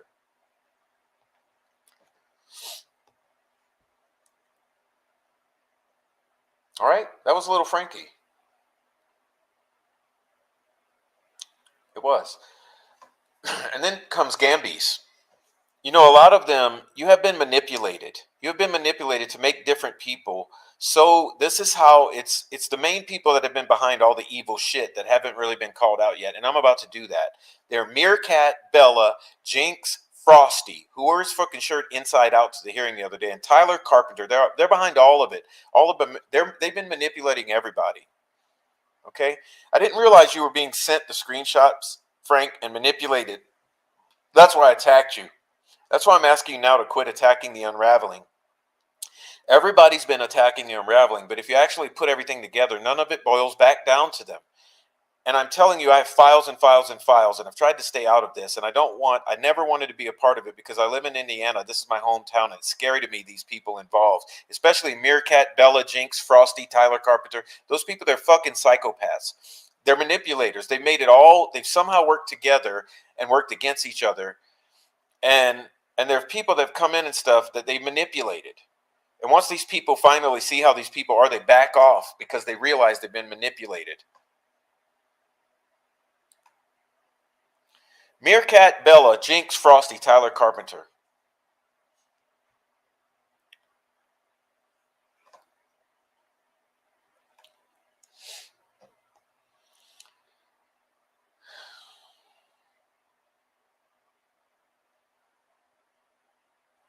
All right, another stream from 3/20/2024. The truth will eventually come out. It doesn't matter, says Frankie. After the goddamn contempt or before whatever fucking ruling comes out, it will prove, saying that the most important part is who is right and who is wrong. I don't give a fuck. I mean, Ruckus has more role in this play because is the one who distributed all of this, and he had Tyler Carpenter send that money to Mark. Johnny is a pseudonym. Too bad I got his IP address because Mark was actually too stupid enough and gave me that information. Okay? Pardon me, I have to cough again.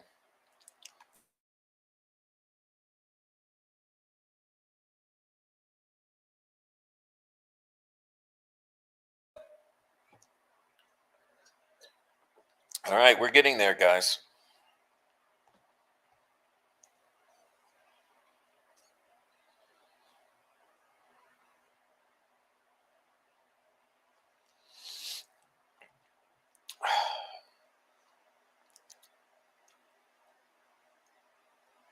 Where is it? Jeez. Am I lost yet?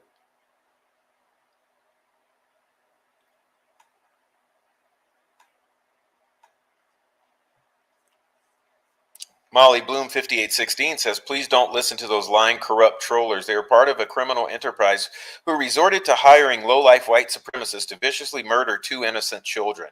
What kind of self-serving pigs would sell their souls to the devil? You, my dear prof, flew too near the truth and they fear you. They feared others whose channels are gone. I know one YouTuber whose small child was threatened. He took his channel down. I'm worried for you. If you choose to end the nightmare you've been enduring to focus on your health and your precious son, I would not only understand, but I would feel a sense of relief.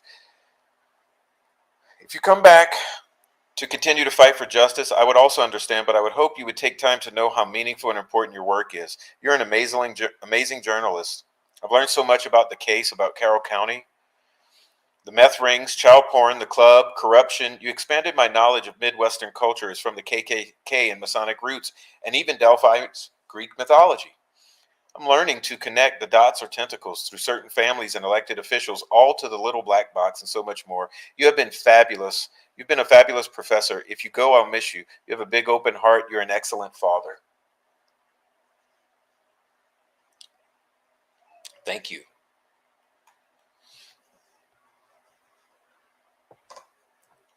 And I want to show you, this shot here is to show you an example of the coordination here. The coordination, okay? Notice, goal denied in order, okay? Notice the celebration in coordination. Okay, pay attention closely. Ruckus, denied, celebrate. Frosty, denied, celebrate. Frankmeister, denied, celebrate.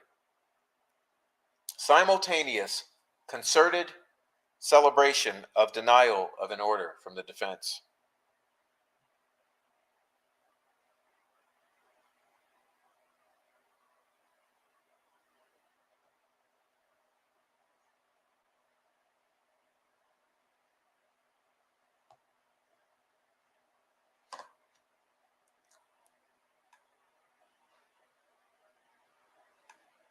But he's not the only one. They're not the only one. So some people get caught up. You say, I'm on hold for the FBI agent that's been on the case. Do you want me to call you in so you can understand what's going on? He's on the call. I'll call you when he gives me permission. Why are you deliberately putting my life in danger? Answer this. They'll be calling you. Is this your official site? They need to know.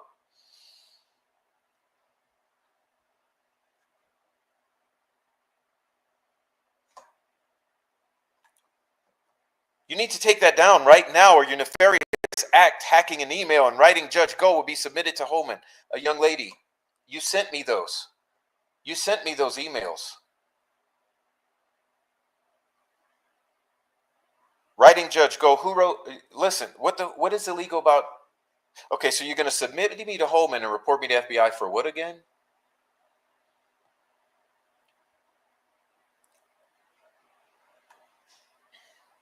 Okay.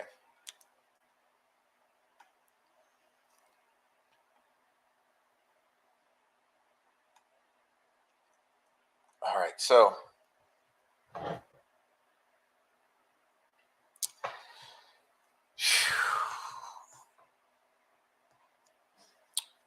the intimidation goes on, though, this troll farm. By the way, she was also intimidating one of my guests on behalf of Deb's True Crime Notebook and the troll farm to not talk about her own stalking and harassment. Like, you're trying to control too much. But let's get into some more, because I now want to take you to the inner circle to show you something, okay?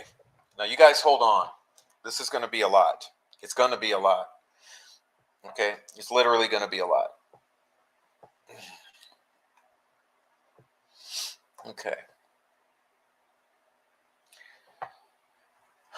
So you're about to see a conversation primarily between the Jinx, Chris Long, and Frost, the inner circle, the Troll Farm Executive Committee, as Noe and I call them. Taking a look at my book, a video of of some of my book.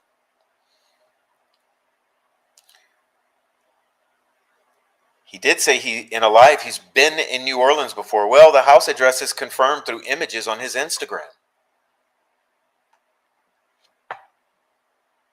So my hubby just called the number, and it's some fundraising number.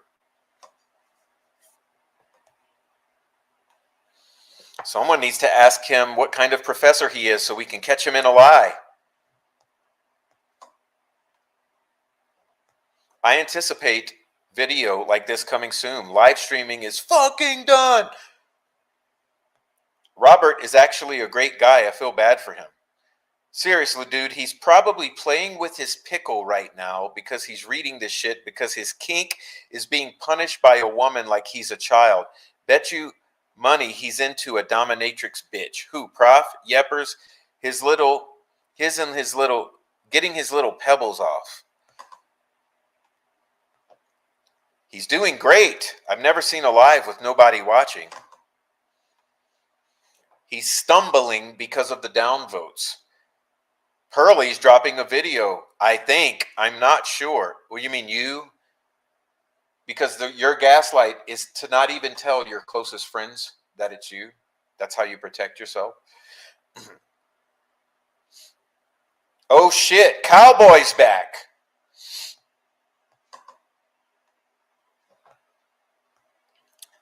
Signed him up for every gay dating site on the planet. Yes, you did. And you know what? I was harassed by emails for penis enlargements, gay dating sites. What else did you do, Thomas? What else did you do to harass me? Who did you have hack me so that you could have the coordinates of my phone?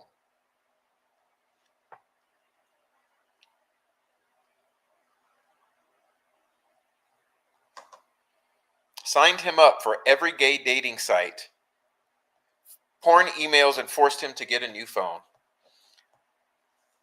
I know his real last name and first. Someone just randomly told me for no reason. I don't know anymore, says Jinx. Not since his mommy, Purdue RN bullshit. She's a bankroll, okay? That's it. She places herself as the high priestess of Delphi. Hold up, Jinx. I thought that you liked Purdue because she believes that Richard Allen is guilty like you do. I thought she's troll farm too.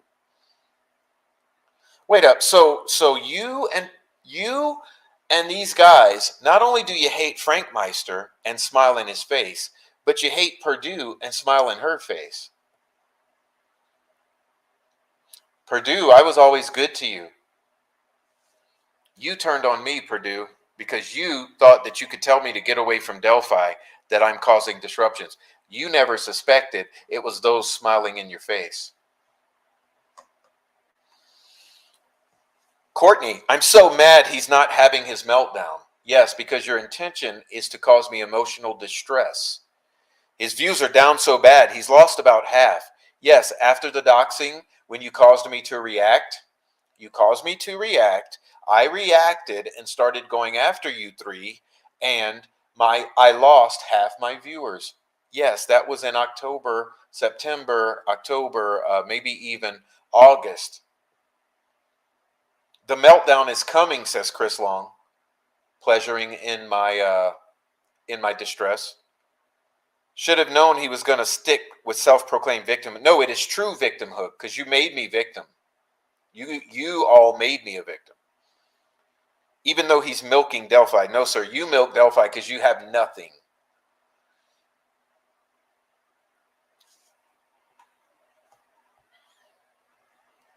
Why is Rick Snay attacking Randy? Where, says Thomas. Probably because he faked a heart attack. Which exactly is what Cowboy made trolling videos about, claiming that Randy faked a heart attack. Randy, do you know that Thomas was harassing you? Do you know that Thomas and these were attacking you, smiling in your face? Accusing you of faking a heart attack, Randy? Whoa, so Frank Meister, Purdue, Randy? How many people have these people stabbed in the back and smiled in the face? Thomas, Randy faked the heart attack to make AASB look bad. We all know it. God, I love Randy, but he did. Yeah, but Rick should be bigger and shut the fuck up. Why are you using Randy? Let's get Randy drunk, says Chris Long. What? Randy doesn't drink, says Thomas. He says, I'll drink a Coke with you, but no alcohol. Good, Randy. We can slide him a gummy, says Chris Long. Jinx says, I'm not picking his drunk ass up off the ground. There ain't no goddamn way. He's like, that's like a death wish. Y'all better figure out the forklift how are we going to getting them home. Y'all stuck in the action. I'm thinking of the consequences. Come on now, play chess. I'll bring some toe straps, says 500-pound Chris Long.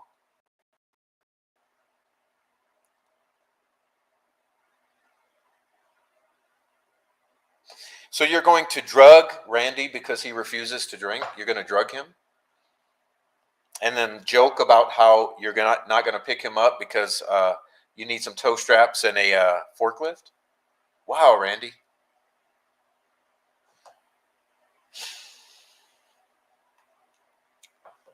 Oh, here's one. Talking about the crime scene photos. Other people have had them and have had them apparently. Meow says, but did no one release the full bit? Thomas, we've had them since December. Oh, exactly what we've been saying, that you've had them since December, just like Chris Todd said.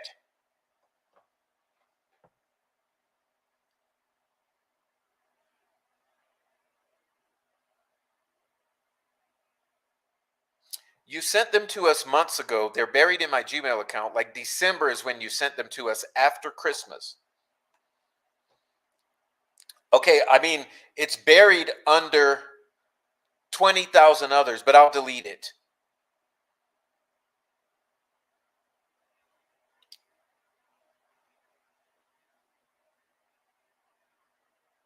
Delete that email now, says Meow. They all signed NDAs and someone violated it. Isn't Julie Melvin the one that recorded that? I thought she was on someone's live recently talking about it. What the fuck's going on with these people? Photo of people at the courthouse. Those old ladies up here with us are driving me nuts, says Thomas. Ask them about Miss Fucking Wonderful. They're talking about Holly.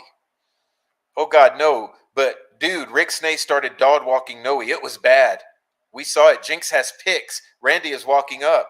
They're probably going to fight after. This is the stalking and instigating and having the cameras ready. You see the drones in the air here?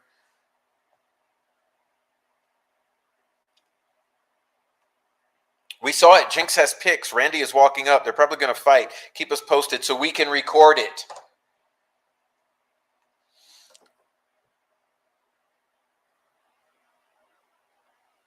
Now, talking about Kevin Greenlee. Talking about the leaks. I think it's Kevin Greenlee. I'm sure she does hear a lot, and not just Marion County stuff. Shit gets around in those systems. Talking about Laura Snay. You see, you didn't realize that they were the ones blaming Laura for getting things from the system. Okay, you want to know where the allegations that Laura Snay was getting things from Marion County and from the system? It's coming from this group. I'm sure she does hear a lot, and not just Marion County. Shit gets around in those systems. They're competition. I doubt there's a lot of sharing when they're in the race to be first, talking about Greenlee and Murder Sheet. Well, I think Kevy is leaking stuff to Rick that they don't want to publicly say. The funniest thing was that Frank said, yeah, I'm hearing there's CSAM too. And then I asked him, who told you? And he goes, well, it makes sense given the phones.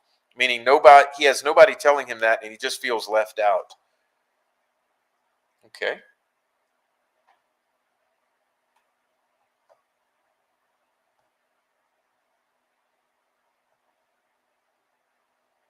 Now it gets worse, guys. I hate to tell you, this shit's about to get real nasty. Real fucking nasty.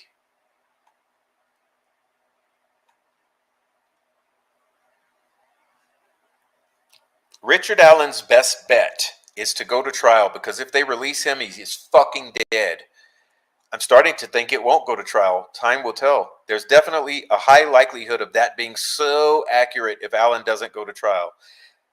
I seriously don't think he would survive a week. He will become the most hunted man on the planet.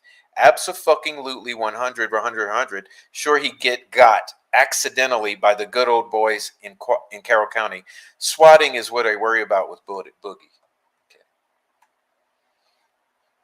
I seriously doubt any of these claims are true. There are way too many people watching this case. Richard Allen is probably the highest profile prisoner in the United States right now. This isn't Guantanamo Bay. The overwhelming majority of the population wants to rip his head off and skull fuck him.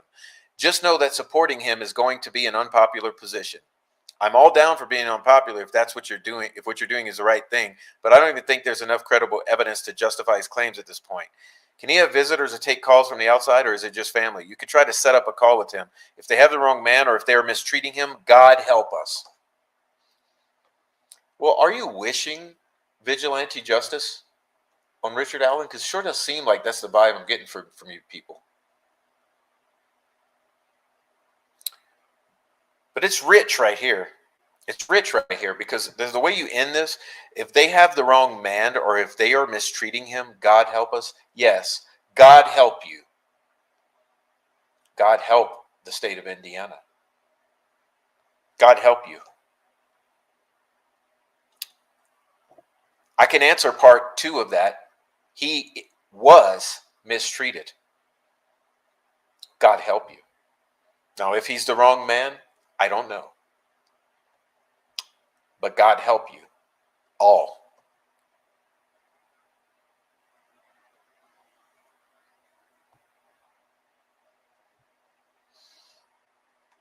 And God help you for the emotional abuse that you've submitted this community to. You know how law enforcement isn't taking Prof seriously? He got flustered and snapped and said they're hiding behind fucking fake names. Yes, speaking of you three, I was flustered because you are and always have been hiding behind fake names. If they were serious about us, we'd all be raided by now, says Thomas. Oh, is this an admission that you're all hiding behind fake names, and if they were serious about you, that you'd all be raided? That's how it reads. What did I say, says Chris. Law enforcement doesn't give a crap about any of this. It's not illegal to have alternate accounts. Is that another admission that you're all behind fake accounts? It's also not illegal to screen record public videos and make fun of them. Oh, is this also an admission that you do the harassment channels? I think we've already proven that. Okay, this is the doxing. I've shown this before. You didn't do anything. Rick and Mark Cohen found it. This is what they want to do. No, it was Mark Cohen. Rick sent me all the receipts. Okay.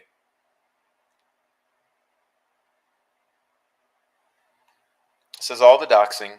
Finding my address, looking at my house, looking at the inside of my house. Okay. Doxing me through Rick Snay, having Rick Snay dox me. If he's smart, he'll shut the fuck up. He might just drop off the face of the earth. That shows the intention. Now, let's talk about interference. Prof, I heard Karen is speaking with your kid's prosecutor. Oh, why would you be interfering with my kid's prosecutor? Sounds like that might be illegal.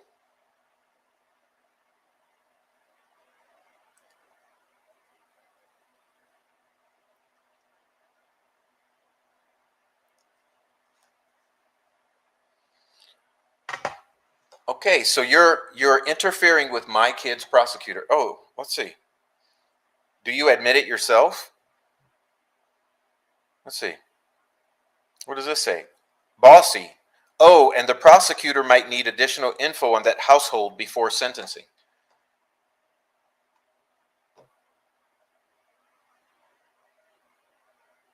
Guess who else has been documenting everything for a year since you stalked me at the courthouse at KK sentencing? Colorado court records don't lie. You really are that out of touch with reality, huh? If you think I'm joking about working with a prosecutor in your state, bet. Why are you doing this to me? Why are you interfering with the prosecution and sentencing of my son? By the way, he has been sentenced. It's all done. It's a wrap. Okay, so you can stop with what you were trying to do. Vicarious vigilantes, ladies and gentlemen.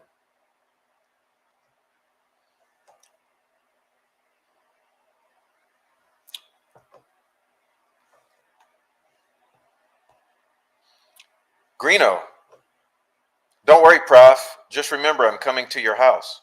Bossy, a smart man would save himself further embarrassment and leave quietly. I'm just getting started. Oh, Robin, how does that medicine of yours taste? Difference is yours fantasy versus your true reality. To all you other bitches, I could become a witness at any time. Original content here, sour tits. Can't strike this one.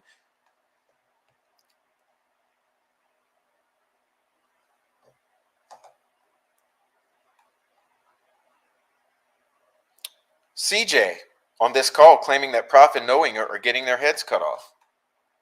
Greeno, one of these days you're going to end up dead, Robin. Lots of windows in that house. I hope you enjoyed Father's Day with your son. It'll be the last one you two spend together, Robin. Hold him tight. Better put the kid in the other room so he doesn't get blood on him. Okay.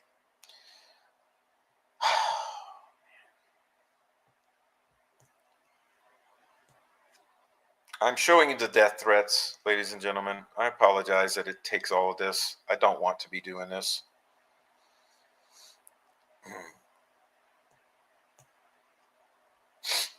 All right, where are the others? Thought I had more death threats here, but they're out of sequence. We'll get to them later.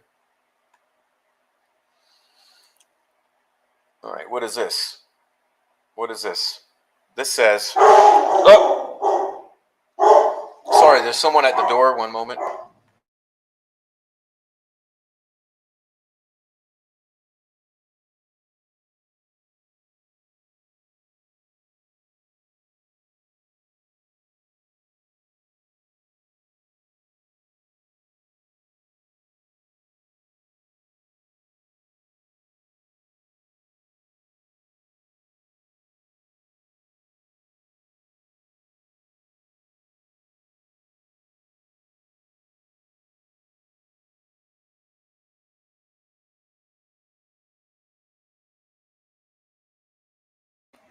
Okay, I apologize. My dog is going crazy because there's a FedEx delivery. FedEx delivery, just, it's all good. Prof is scared of all of us. He's a bitch. I'll break his kneecaps. He's only 8 hours away from me right now. Prof, come on so I can kick your kneecaps and watch the dust fly out. Dust? Hold on. Dust. Bitch, fuck you, pussy. I'll kill you. Report it. Do it, bitch. I'll break your kneecaps. Report it. Nobody cares, loser. Screenshot, pussy, fat fuck, weirdo ass, creep ass bitch. Let's live stream when I wander around Sneffels and crack your kneecaps. Let's go. I'll gladly hurt you, Robbie Jim. Fuck with me. I'll beat the fuck out of you. I'll beat your brains out. I hope the world gets to see your eye pop out of the socket. Do it, bitch. I'll break your kneecaps. I will kill you. I'll take joy. I'll put your head on a pike, fat ass, pussy ass, middle-aged man.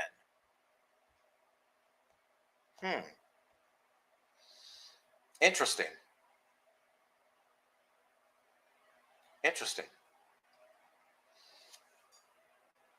Greeno. CJ. Frost. Multiple anonymous accounts.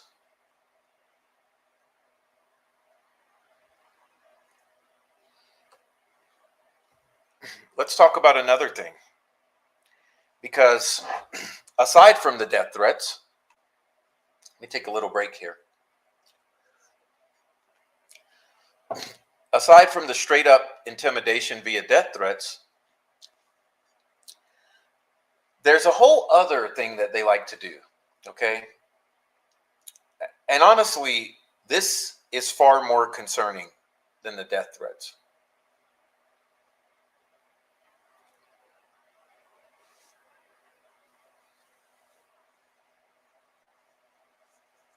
Okay, this is far more concerning. And it's the same group, okay? We're talking about the same group, the inner circle, the executive committee of the Delphi Troll Farm PR campaign to cover up the murders of Abigail Williams and Liberty German. And it's stalking, okay? So what you're about to see now are some examples, and trust me, there's so many more examples. I mean, there's a plethora of examples here. I'm just going to give you a handful of examples to demonstrate the point I want to make. This is stalking from the second floor of the courthouse down towards Noe and Holly. Notice it's always the same victims. This is stalking outside of the courthouse, Noe and Holly, same individuals you've just witnessed. All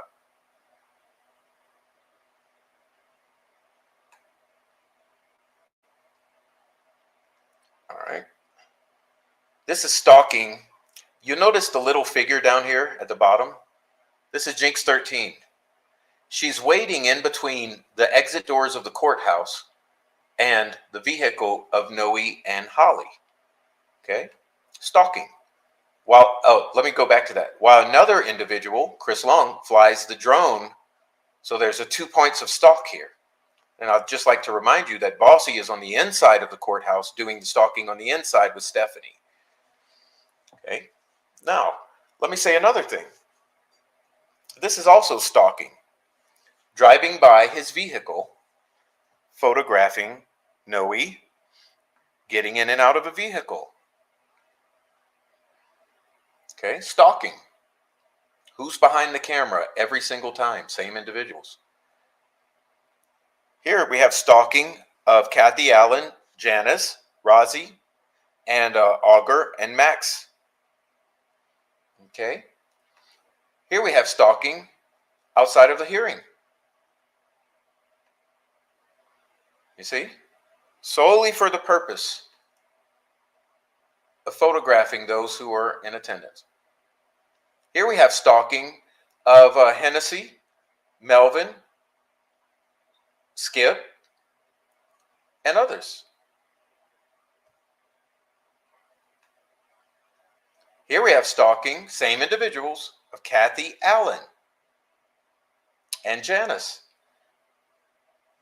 placing themselves strategically between the exit doors of the courthouse and the vehicle so that they can intercept those who they are stalking. This is how they do it every single time.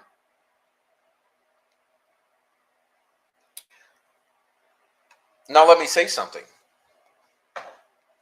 Someone has contacted me with some very important information, okay, that you're going to be learning of right now.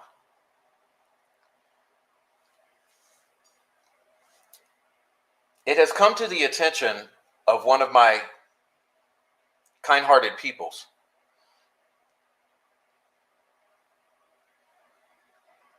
that there is a plan afoot that we're going to interrupt right now. Okay. We're going to interrupt this plan right now. I'm going to reveal the plan to you and therefore hopefully thwart their plan. Because,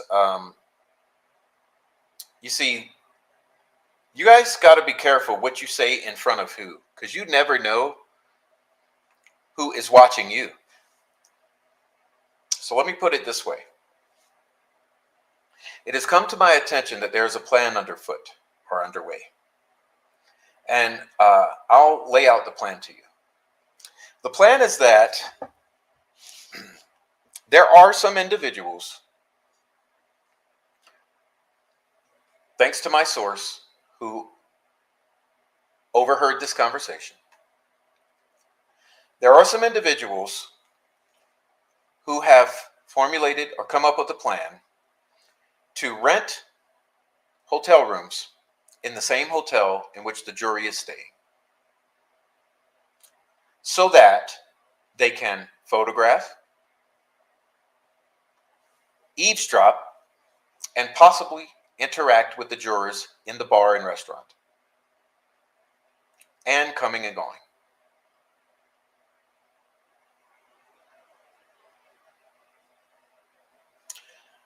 This plan was made known to me about a week and a half, 2 weeks ago.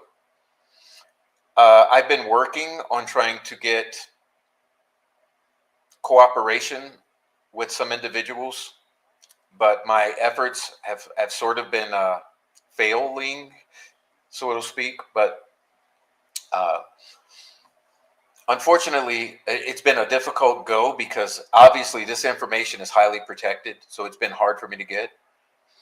But the plan is that there are individuals who are going to rent hotel rooms, or at least one, in the same hotel that the jurors will be positioned in, and that they will be there to record, to listen, to photograph, to film, and to converse with the jurors so that they have an effect and have the greatest intel on the Delphi murders trial against Richard Allen.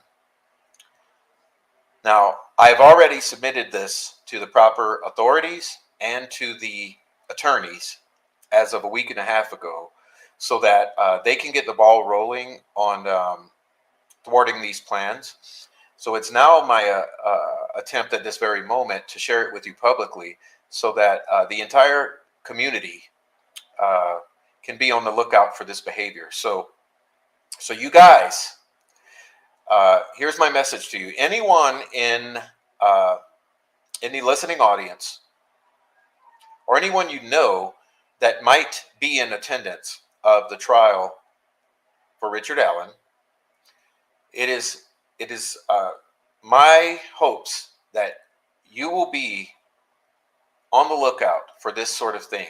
So any of you who might be attending the trial, staying in town, out to eat at restaurants, generally in attendance or in awareness, I'm sending this out to all of the attorneys, to all of the locals, to all of the press, and to all of you civilians here in this audience, that you be aware that there is a plan underway to sabotage the jury in this way. So I would ask all of you to keep your eyes peeled, who will be in Delphi, for any sort of behavior that would be any attempt to photograph, to converse with, to stalk, to harass, or intimidate the jurors. Okay? It's a real plan. It was really witnessed by someone, and thankfully, it was made known to me. I've made it known to the proper parties, and I am now making it known to all of you. Okay? So all of you now know that there's a plan. And so hopefully by spreading knowledge of this plan, it won't go down that way. Okay. Just a moment.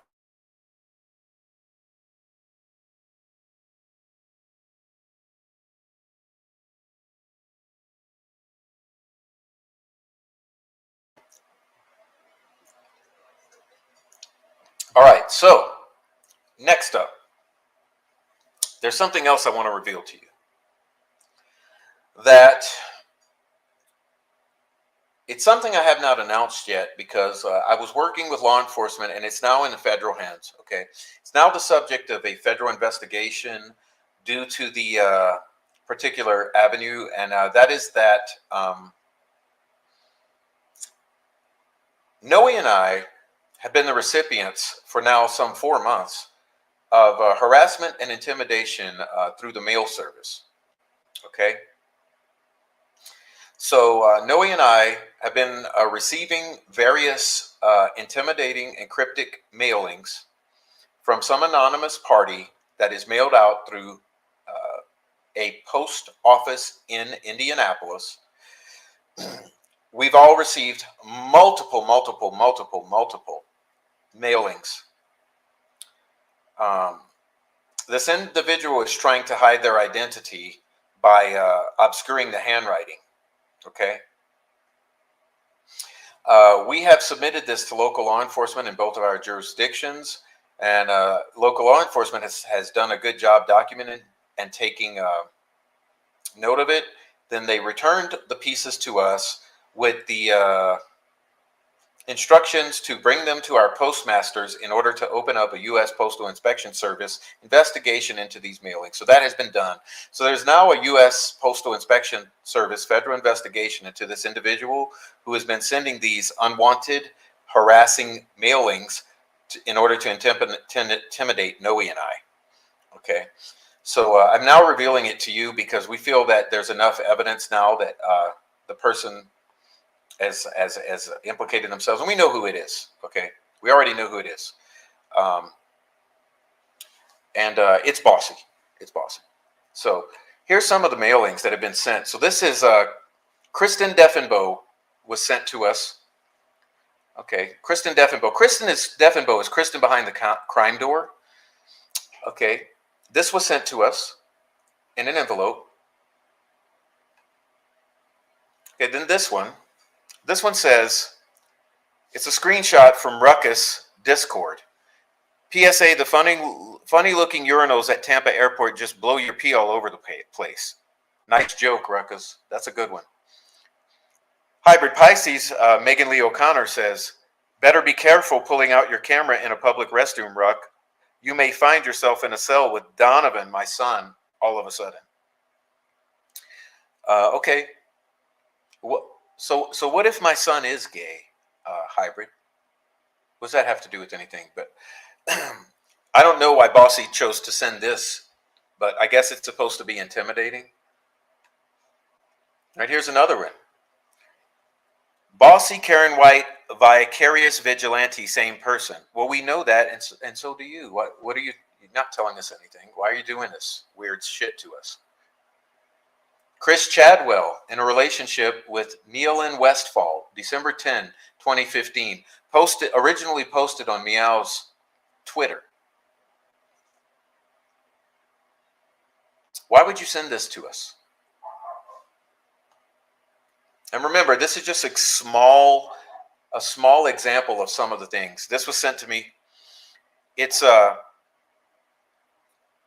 It says, to the members of the North Carolina Social Work Certification and Licensure Board, I am writing to file a complaint against a North Carolina licensed clinical social worker associate. I am neither a client nor a colleague nor a supervisor of this individual. My name is Murder Sheet, and I am a journalist of Indiana. I work with my husband, blah, blah, blah, blah. I'm filing a complaint because I've been the target of months-long campaign by Angela Sedlowski. Okay, so what this is, it's a letter to the Certification and Licensure Board for Angela's licensing, written by Murder Sheet. Why is this folded up and mailed to me in an attempt to intimidate and harass? Also, this information is sent. CJ works for FedEx. No, it's Dan. Dan works for FedEx, not CJ. Why would you send me this? Are you trying to have me repeat or Noe repeat these things? Is that what you're trying to do? You're trying to get us to say things on our channel? It's deeply unsettling that detectives sought out a dubious figure who was locked up with Keegan Kline to see if he would testify about what Kline allegedly spilled in jail. While anything can happen, this strongly hints at a wider web of involvement tying David Noe Ramos to the wrongdoing. I suspect they're still untangling how many people were part of this, but they likely have enough to tie R.A. and Ramos to the crime at very least. The fact that they're taking the word of someone as shady and unreliable as this individual Ramos seriously enough to consider him as a witness. Why would you send that to Noe? That's about Noe. Why would you send it to him? I'm trying to figure that one out. I mean, what the fuck? Unhinged is Tom Webster, LMAO.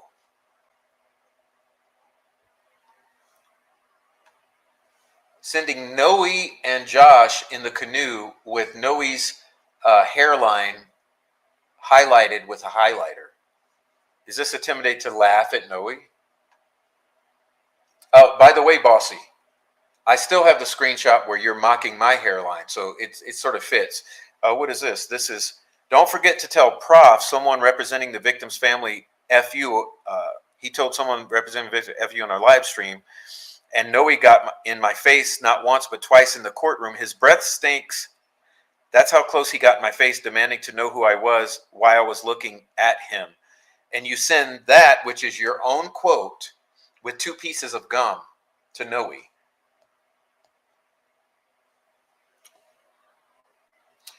Here's the website where the Chris Long stickers are for sale.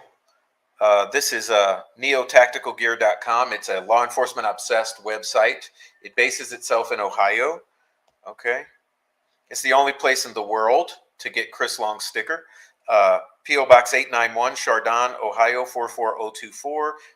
Phone number 216-235-2625.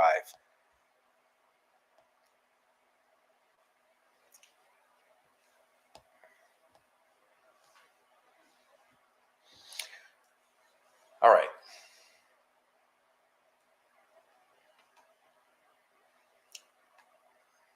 So here's another thing that happened. Speaking of harassment and targeting. I found this channel.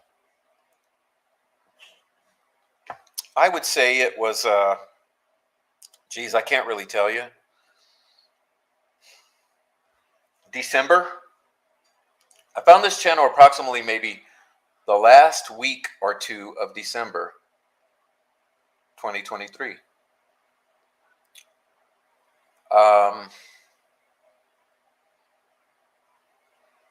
This channel was very interesting.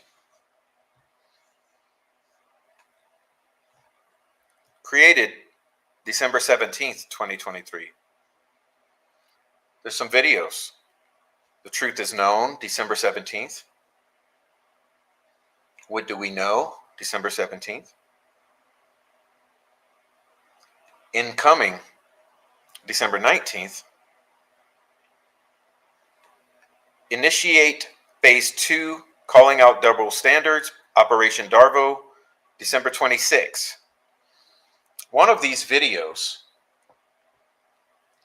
2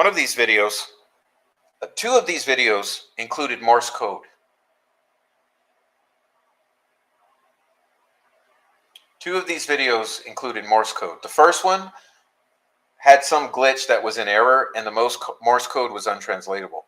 However, they quickly followed it up the very same day with a second video that was translatable. What did the Morse code say? Look here over clear message. The Morse code deciphered as untie the knot. Untie the knot. Well, what's interesting about this is the exact time that little Frankie started an all-out bulldoze attack on the knot. So there's some appearance that this channel was some sort of a signaling service. Okay, this channel here established itself on December 17th solely for the purpose of providing this message. Untie the knot. It's just a miracle that I actually stumbled onto this, okay? When I stumbled onto it, I immediately notified Meow, who notified Angela, okay? Now remember, one of the videos in this series was called Darvo. Operation Phase 2 Darvo. It was on December 26th. So was that about 9 days later after it established a sort of a go signal. The go signal was untie the knot, at which point little Frankie went full force at the knot and myself. You then had the message on the 26th, initiate Phase 2 Operation Darvo. Well, what is Darvo? Darvo refers to a reaction of perpetrators of wrongdoing, particularly sexual offenders. They may display in response to being held accountable for their behavior. DARVO stands for Deny, Attack, and Reverse Victim and Offender. The perpetrator or offender may deny the behavior, attack the individual doing the confronting, and reverse the roles of victim and offender, such as the perpetrator assumes the victim role and turns the true victim or whistleblower into an alleged offender. This occurs, for instance, when an actually guilty perpetrator assumes the role of falsely accused and attacks the accuser's credibility and blames the accuser of being the perpetrator of a false accusation. Okay? This actually is exactly what happened.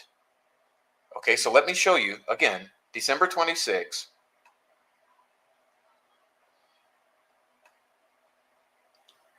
And it's exactly what they did to us. They reversed against the unraveling and the prof. They reversed at the end of December. This is when the Darvos started in full force. And when I mean in full force, I mean a full-on tidal wave. Okay? So what is it with this channel? Who is behind this channel? It looks like they're calling the shots.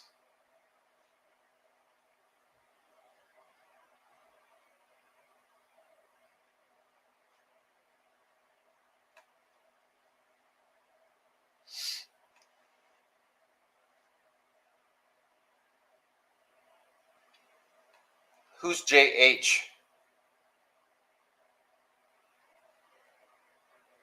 I notice he likes to be interviewed in front of lightning bolts.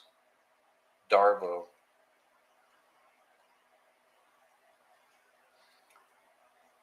Anyway, sorry. Let's continue to finish this up. We're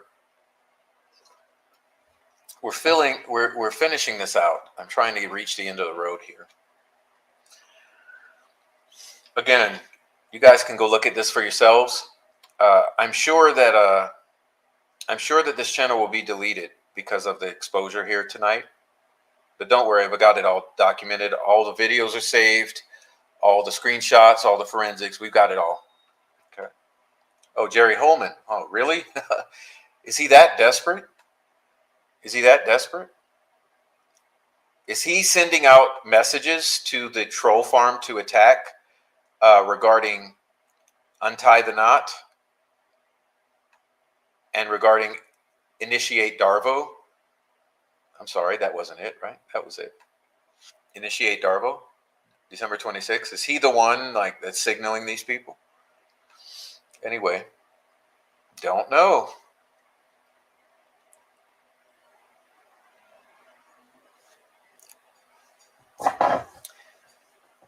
Well, anyway, who are these people?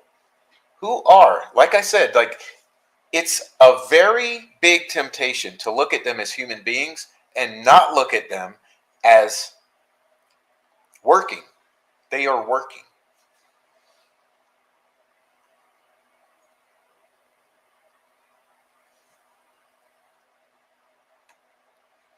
So who are these individuals? Remember, I showed you this. This was Kathy Allen. Those who interfered with Kathy Allen, right here. Thomas Frost is hiding. Frank Meister is hiding, and others are hiding behind the camera. Oftentimes, when this group meets, several of them hide behind the camera so they are not identified. But who are these people?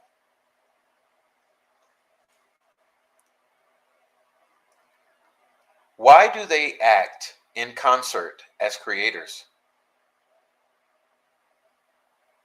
Who's pulling the strings here?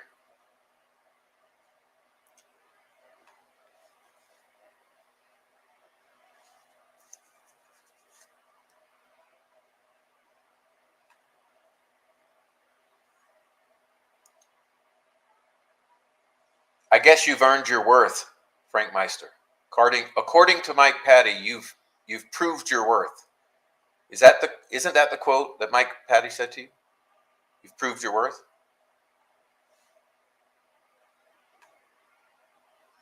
I got hired by a third party with a special interest in this case. I know a lot. I can share everything that I have because there's been so many lies told. Before I even had an interest. But that is just a coincidence that I got asked because those people liked what I brought out for the case. Yes, you're good, Frankie. But who hired you? I remember you saying it was family. I remember you saying it was family, but family is such a broad term, Frank. Who hired you? We still wonder. Remember I told you that Sleuth was the one who initiated the attacks, the troll attacks. Uh, he got the ball rolling in sending this PR campaign against me. Well, this is the very next morning. Remember when I said there was a meeting in the Discord in which he initiated the trolls against me? Well, the very next morning he did a live stream that he didn't realize I was watching and documenting. He says, blah, blah, blah, make these claims on the damage they do to the case and specifically the family. Yeah, I got a message from Becky this morning. She's not happy, but she's told me to calm down and said there's nothing you can do about these types of people. Becky? So you're in contact with Becky. Okay. Who else is in contact with Becky? Oh, this woman who went after my son, Jennifer Marvin. Yeah. Who else is in contact with Becky? Who's let's see. What's the troll farm? We got the troll farm here. The entire troll farm. Here we have the troll farm. Look at them all. Rescue All the Dogs, Marv, Frank Meister, Randy, Jinx, Thomas, Kevin. Was Indy taking the photo? I mean, he's the only one missing there. Where's Bossy?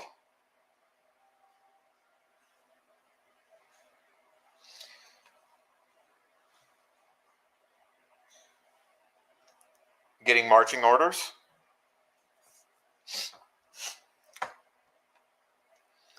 Here's another there. This is more troll farm. This one was actually mailed to one of us.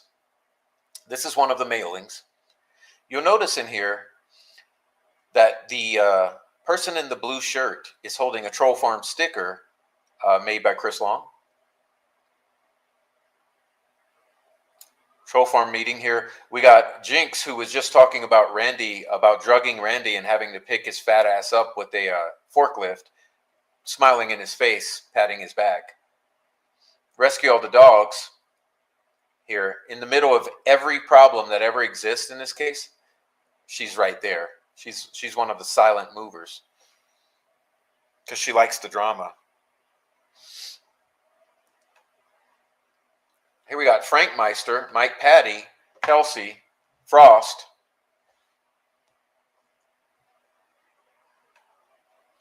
Troll farm.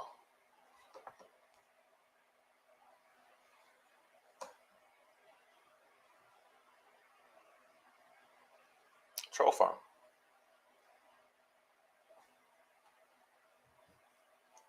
Everyone in here. Plus, here's the thing they don't know we know. The ones behind the camera who didn't want to be in the photographs. Yes, we're talking about you. The ones who always hide in every group photo.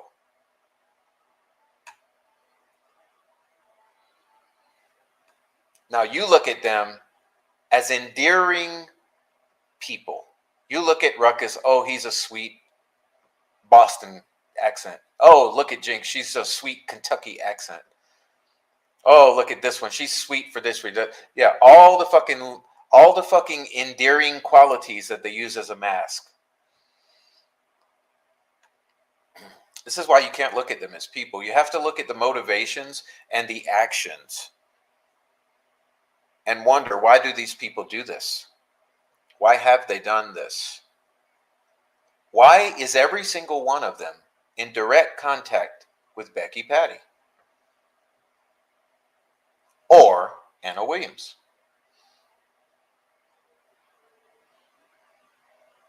I've never spoken to anyone in contact with Carrie who does this.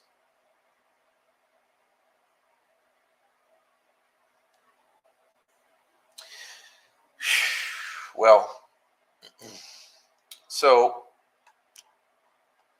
basically we're reaching the end of our thing here.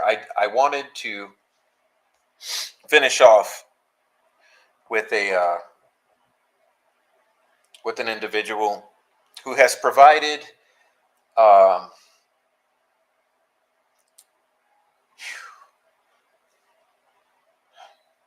an aspect of comfort to me in these days.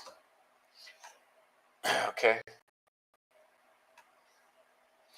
And I thought that her words would be a good way to sort of bring us back to a level of sanity after this long jaunt through insanity. And then I will go and I'll discuss with the chat. I look forward to discussing with the chat, maybe lighten the mood. But I told you that this would be another sort of upsetting stream. The truth about Delphi is upsetting. Okay. Remember, I called this the aftermath because my take here is that the aftermath of the Delphi murders is just as nefarious as the storm was. That is the Delphi murders.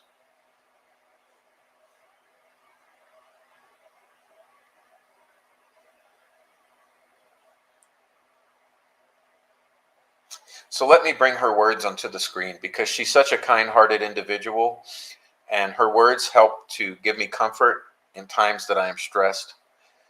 And let's read this because I'm stressed now just by going through all this. I feel my heart with a slight palpitation. All right. So let's get through and calm ourselves down. Honorable Francis Gull, I am writing asking you to reconsider your denial of cameras in the courtroom in the Richard Allen trial. I understand you have been a proponent of cameras in the courtroom and that you were part of a pilot program for such. I want to say to you that I support cameras in the courtroom for all cases and feel it would give citizens a feeling that justice is being fairly served by our judicial system. I would like to share with you what I am seeing in this case as to why I think cameras are so very important. I'm going to tell you each instance of what I have seen, how it made me feel, and why I hope to get clarity by watching this case in real time. 1. It appears that Richard Allen went voluntarily to help in an investigation after the public was called upon to come forward to help police with any information that may help catch the perpetrators of a horrific crime. It appears he, like I would have in the past, wanted to help. What I have seen in response is that he was arrested with a PCA that appears to be falsified, with no supporting documentation signed by a judge who appears to be so terrified that he excused himself from the case. This makes me feel all of my 62 years thinking that stepping forward to help the police is a very bad idea.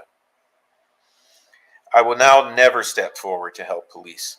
I have told my children and grandchildren not to ever step forward, and that if they are ever stopped by police, to not speak to them. Ask for an attorney immediately. Aren't the police supposed to be our friends and protectors? 2.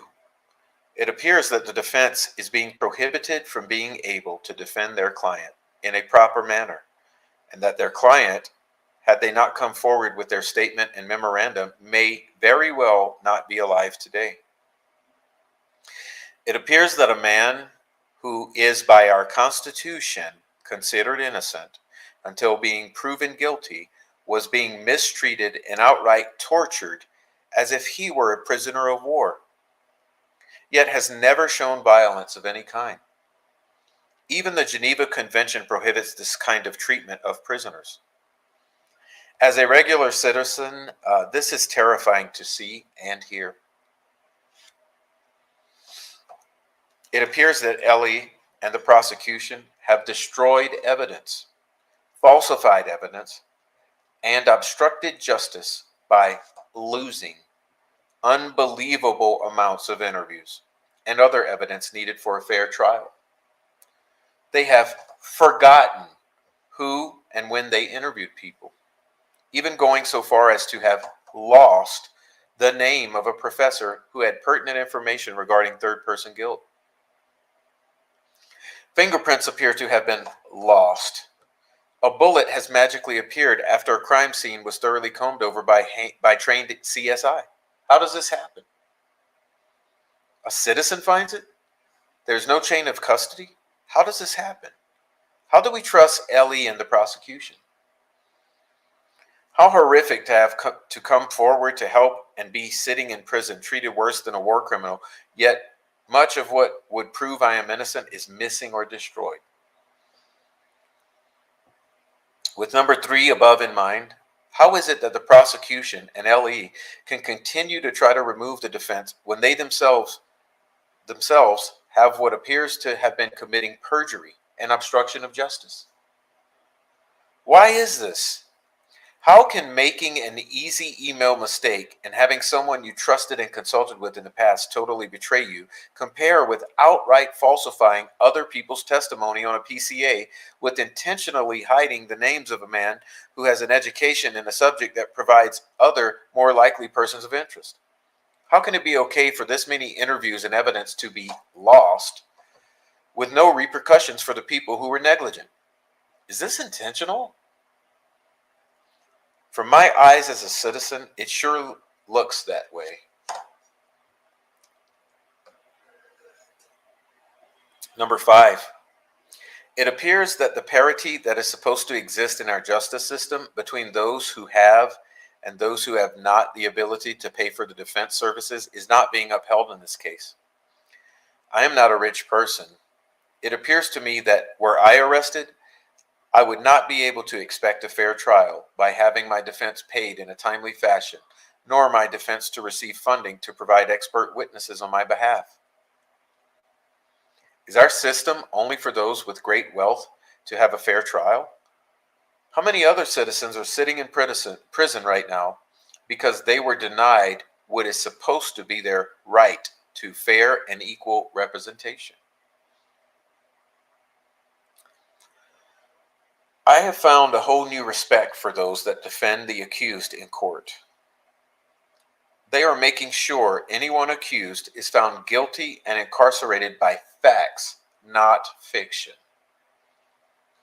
I am hoping you will rectify this by approving payment to Richard Allen's defense, and that you will approve payment for expert witnesses so that there truly is parity in his defense. A proper defense should not have to be paid for by fundraising, since we already have this right. In closing, I will share a bit about myself with you and something I experienced in my teeny tiny business. I have a business in which I care for people's beloved family pets. In that business, I have cameras throughout that business so that pet parents can check on their pet 24/7. I have other cameras throughout the business showing that there is someone there doing what those pet parents entrusted us to do. I have seen other businesses such as mine refuse to use cameras because they don't want pet parents watching them. My answer to that is, if you are doing your job, if you are doing nothing wrong, why would you not give peace of mind to your clients?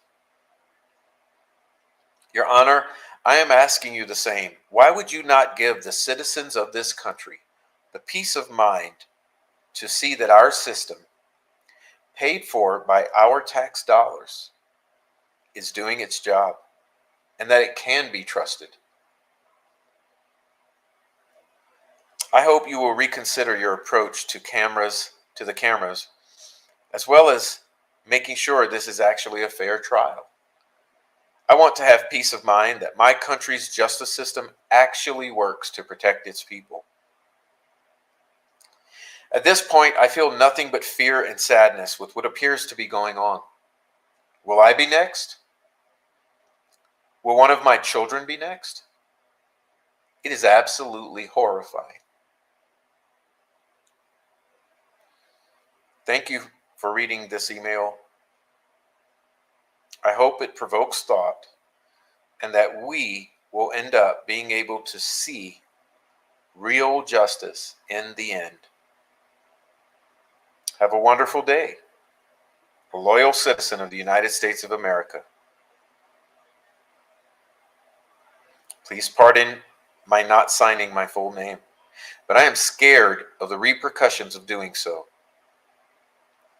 because of the fear that has been instilled in this community since day one. If you need it, I can provide it confidentially. And that, ladies and gentlemen,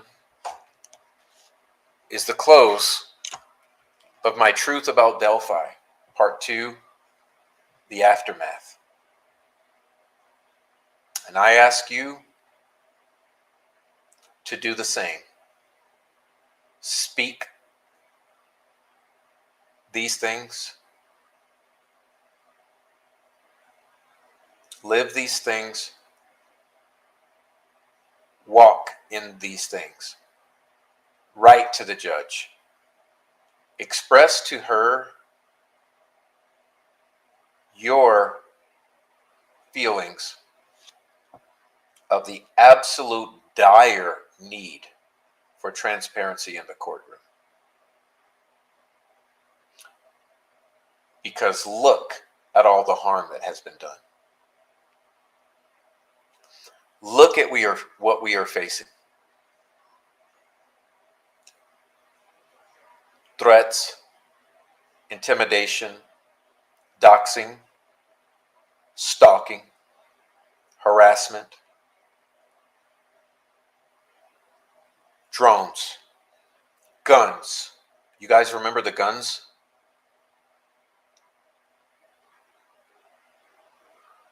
Photographs, videos, hotel rooms in the same hotel with the jury so that they can interfere with justice for Abby and Libby.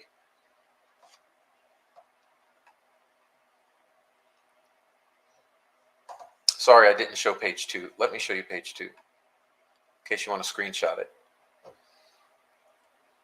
Sorry, I was so engrossed in reading that I forgot to turn the page.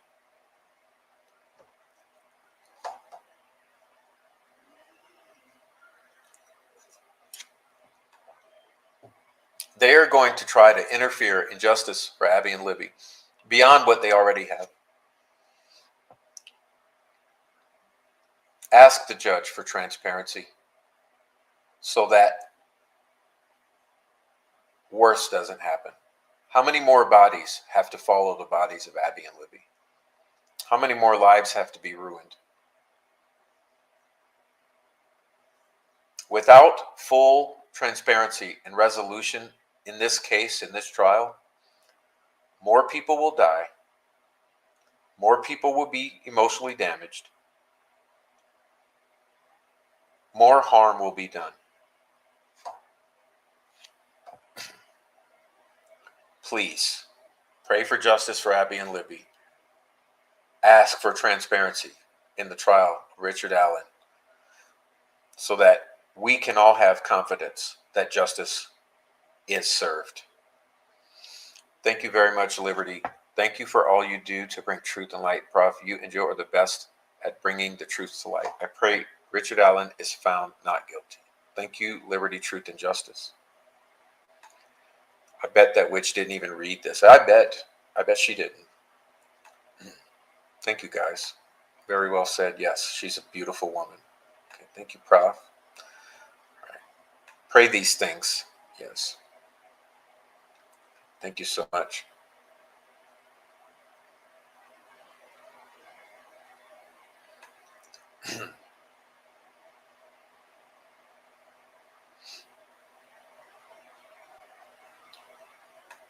Thank you.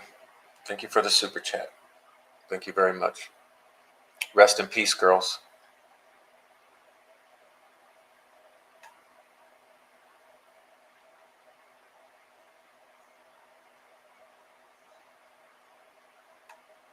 Thank you so much. The mugshot of Clicked has really bothered me since last night. It has me too. Look at him. They're trying to defeat a man. Like I said, how much more harm has to be done? Thank you very much.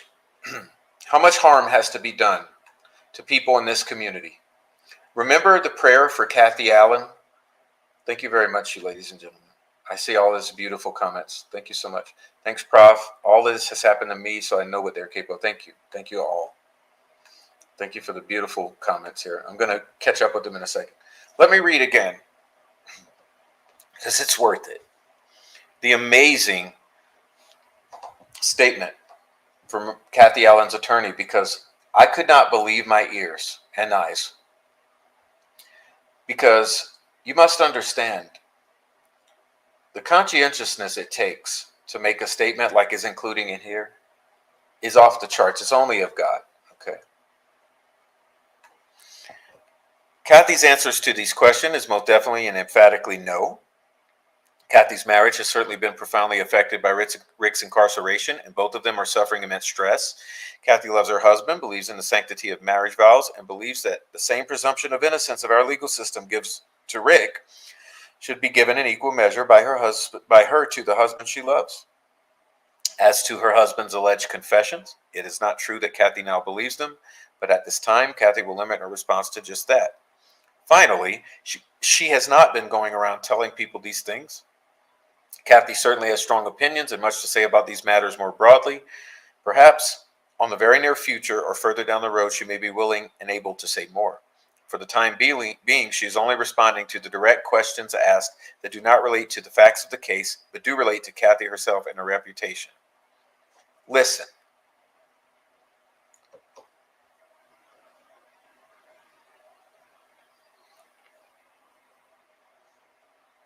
With malice toward no one, Kathy prays for justice and for healing for all innocent people affected by the murders of Libby and Abby.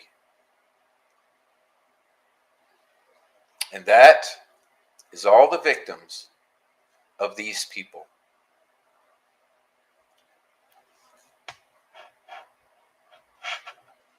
She's also extremely grateful to Rick's defense team of lawyers and their staff and investigators. They've been courteous and kind to her and very conscientious about representing her husband.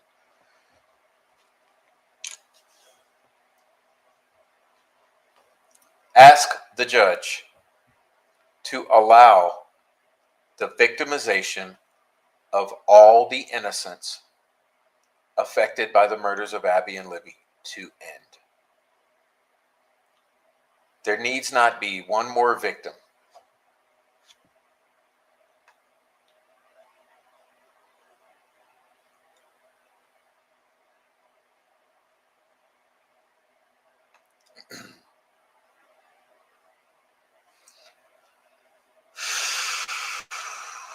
All right, guys.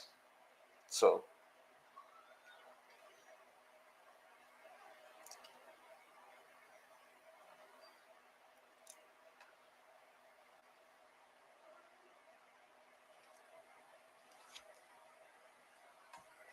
thank you so much for the nice comments.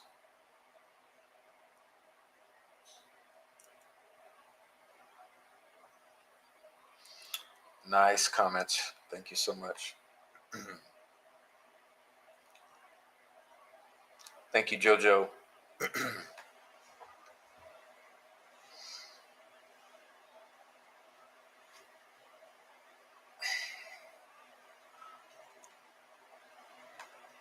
Thank you, Deborah and Linda K. Ashley.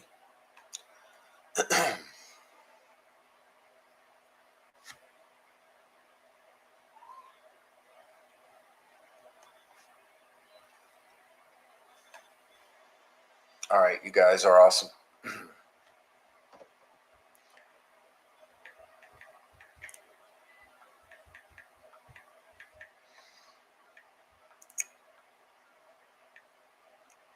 All right, so this is what I have called the truth about Delphi.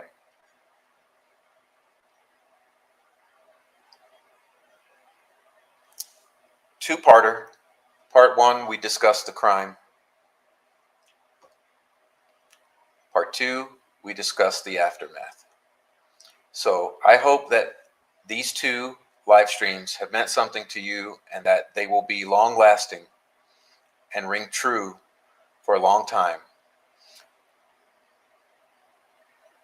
I certainly intended from the bottom of my heart that these two shows express the truth about Delphi, because we know there's so many lies.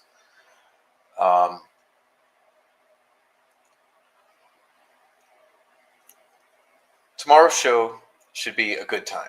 Okay, tomorrow's show should be a good time. A change of direction, changing gears.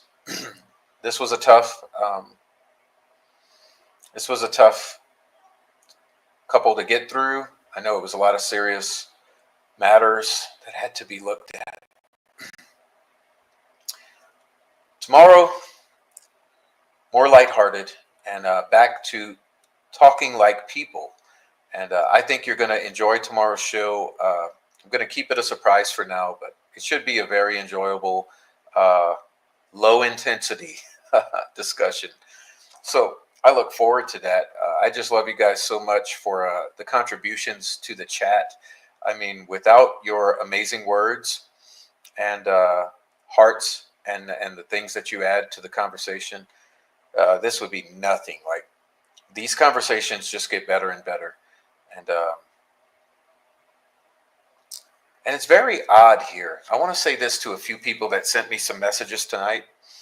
I don't know what's going on with my channel here, but it's very strange. Several users who I know for a fact that I did not block are suddenly blocked the past several days. What that tells me is there's some mod in here. And I'm only going to ever say this once. There's some mod in here with a wrench who's a mole. As hard as I tried to vet people, someone with a wrench has blocked several of my people. And I'm really upset about it, because there's no reason that the people who have my telephone number, who I love and know, should be calling me and texting me saying that they've been blocked. So I'm not blaming anyone. I don't know who it is, and I really don't care. But I'll put it this way.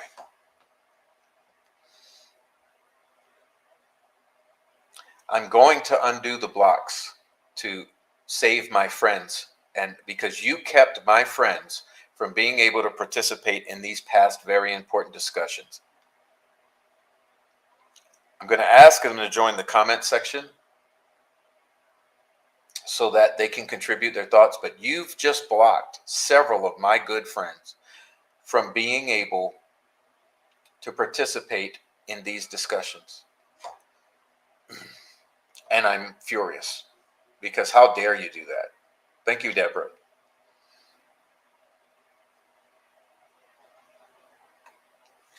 How dare you try to silence my friends in this chat who have done nothing just because you managed to get hold of a wrench? So what's going to happen is,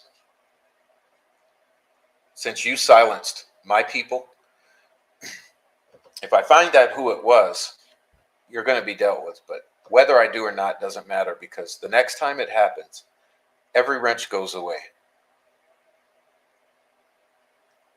Okay? From this point forward, no one should be blocking anyone. If there's a problem in the chat, I'll deal with it.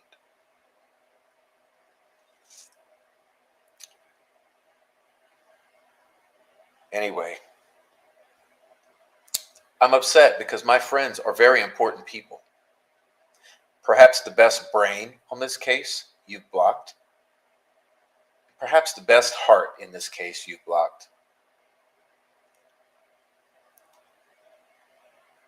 No, I can't see who did it, Truth Seeker, because it was done in past several days and I missed it when it happened, and it's affecting them.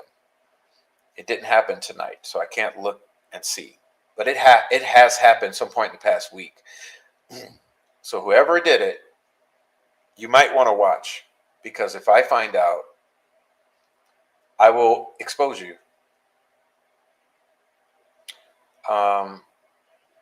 But how dare you block the biggest brain and the biggest heart in this case? It's infuriating. So I will get them back in here, and they will have wrenches. And now I have to go apologize for you, which I should never have to do. But I want to say thank you to Who just sent a super chat? Deborah, did I say thank you yet? Deborah, thank you for the super chat. I appreciate that.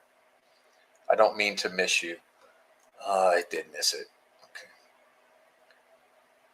Okay. So Deborah, thank you. And anyway,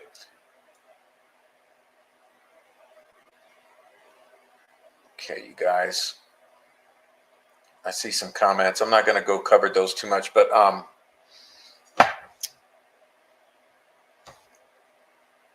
yeah, you know what people try to do is get wrenches. You know, it gives me a good talk. Actually, gives me a good closing talking point.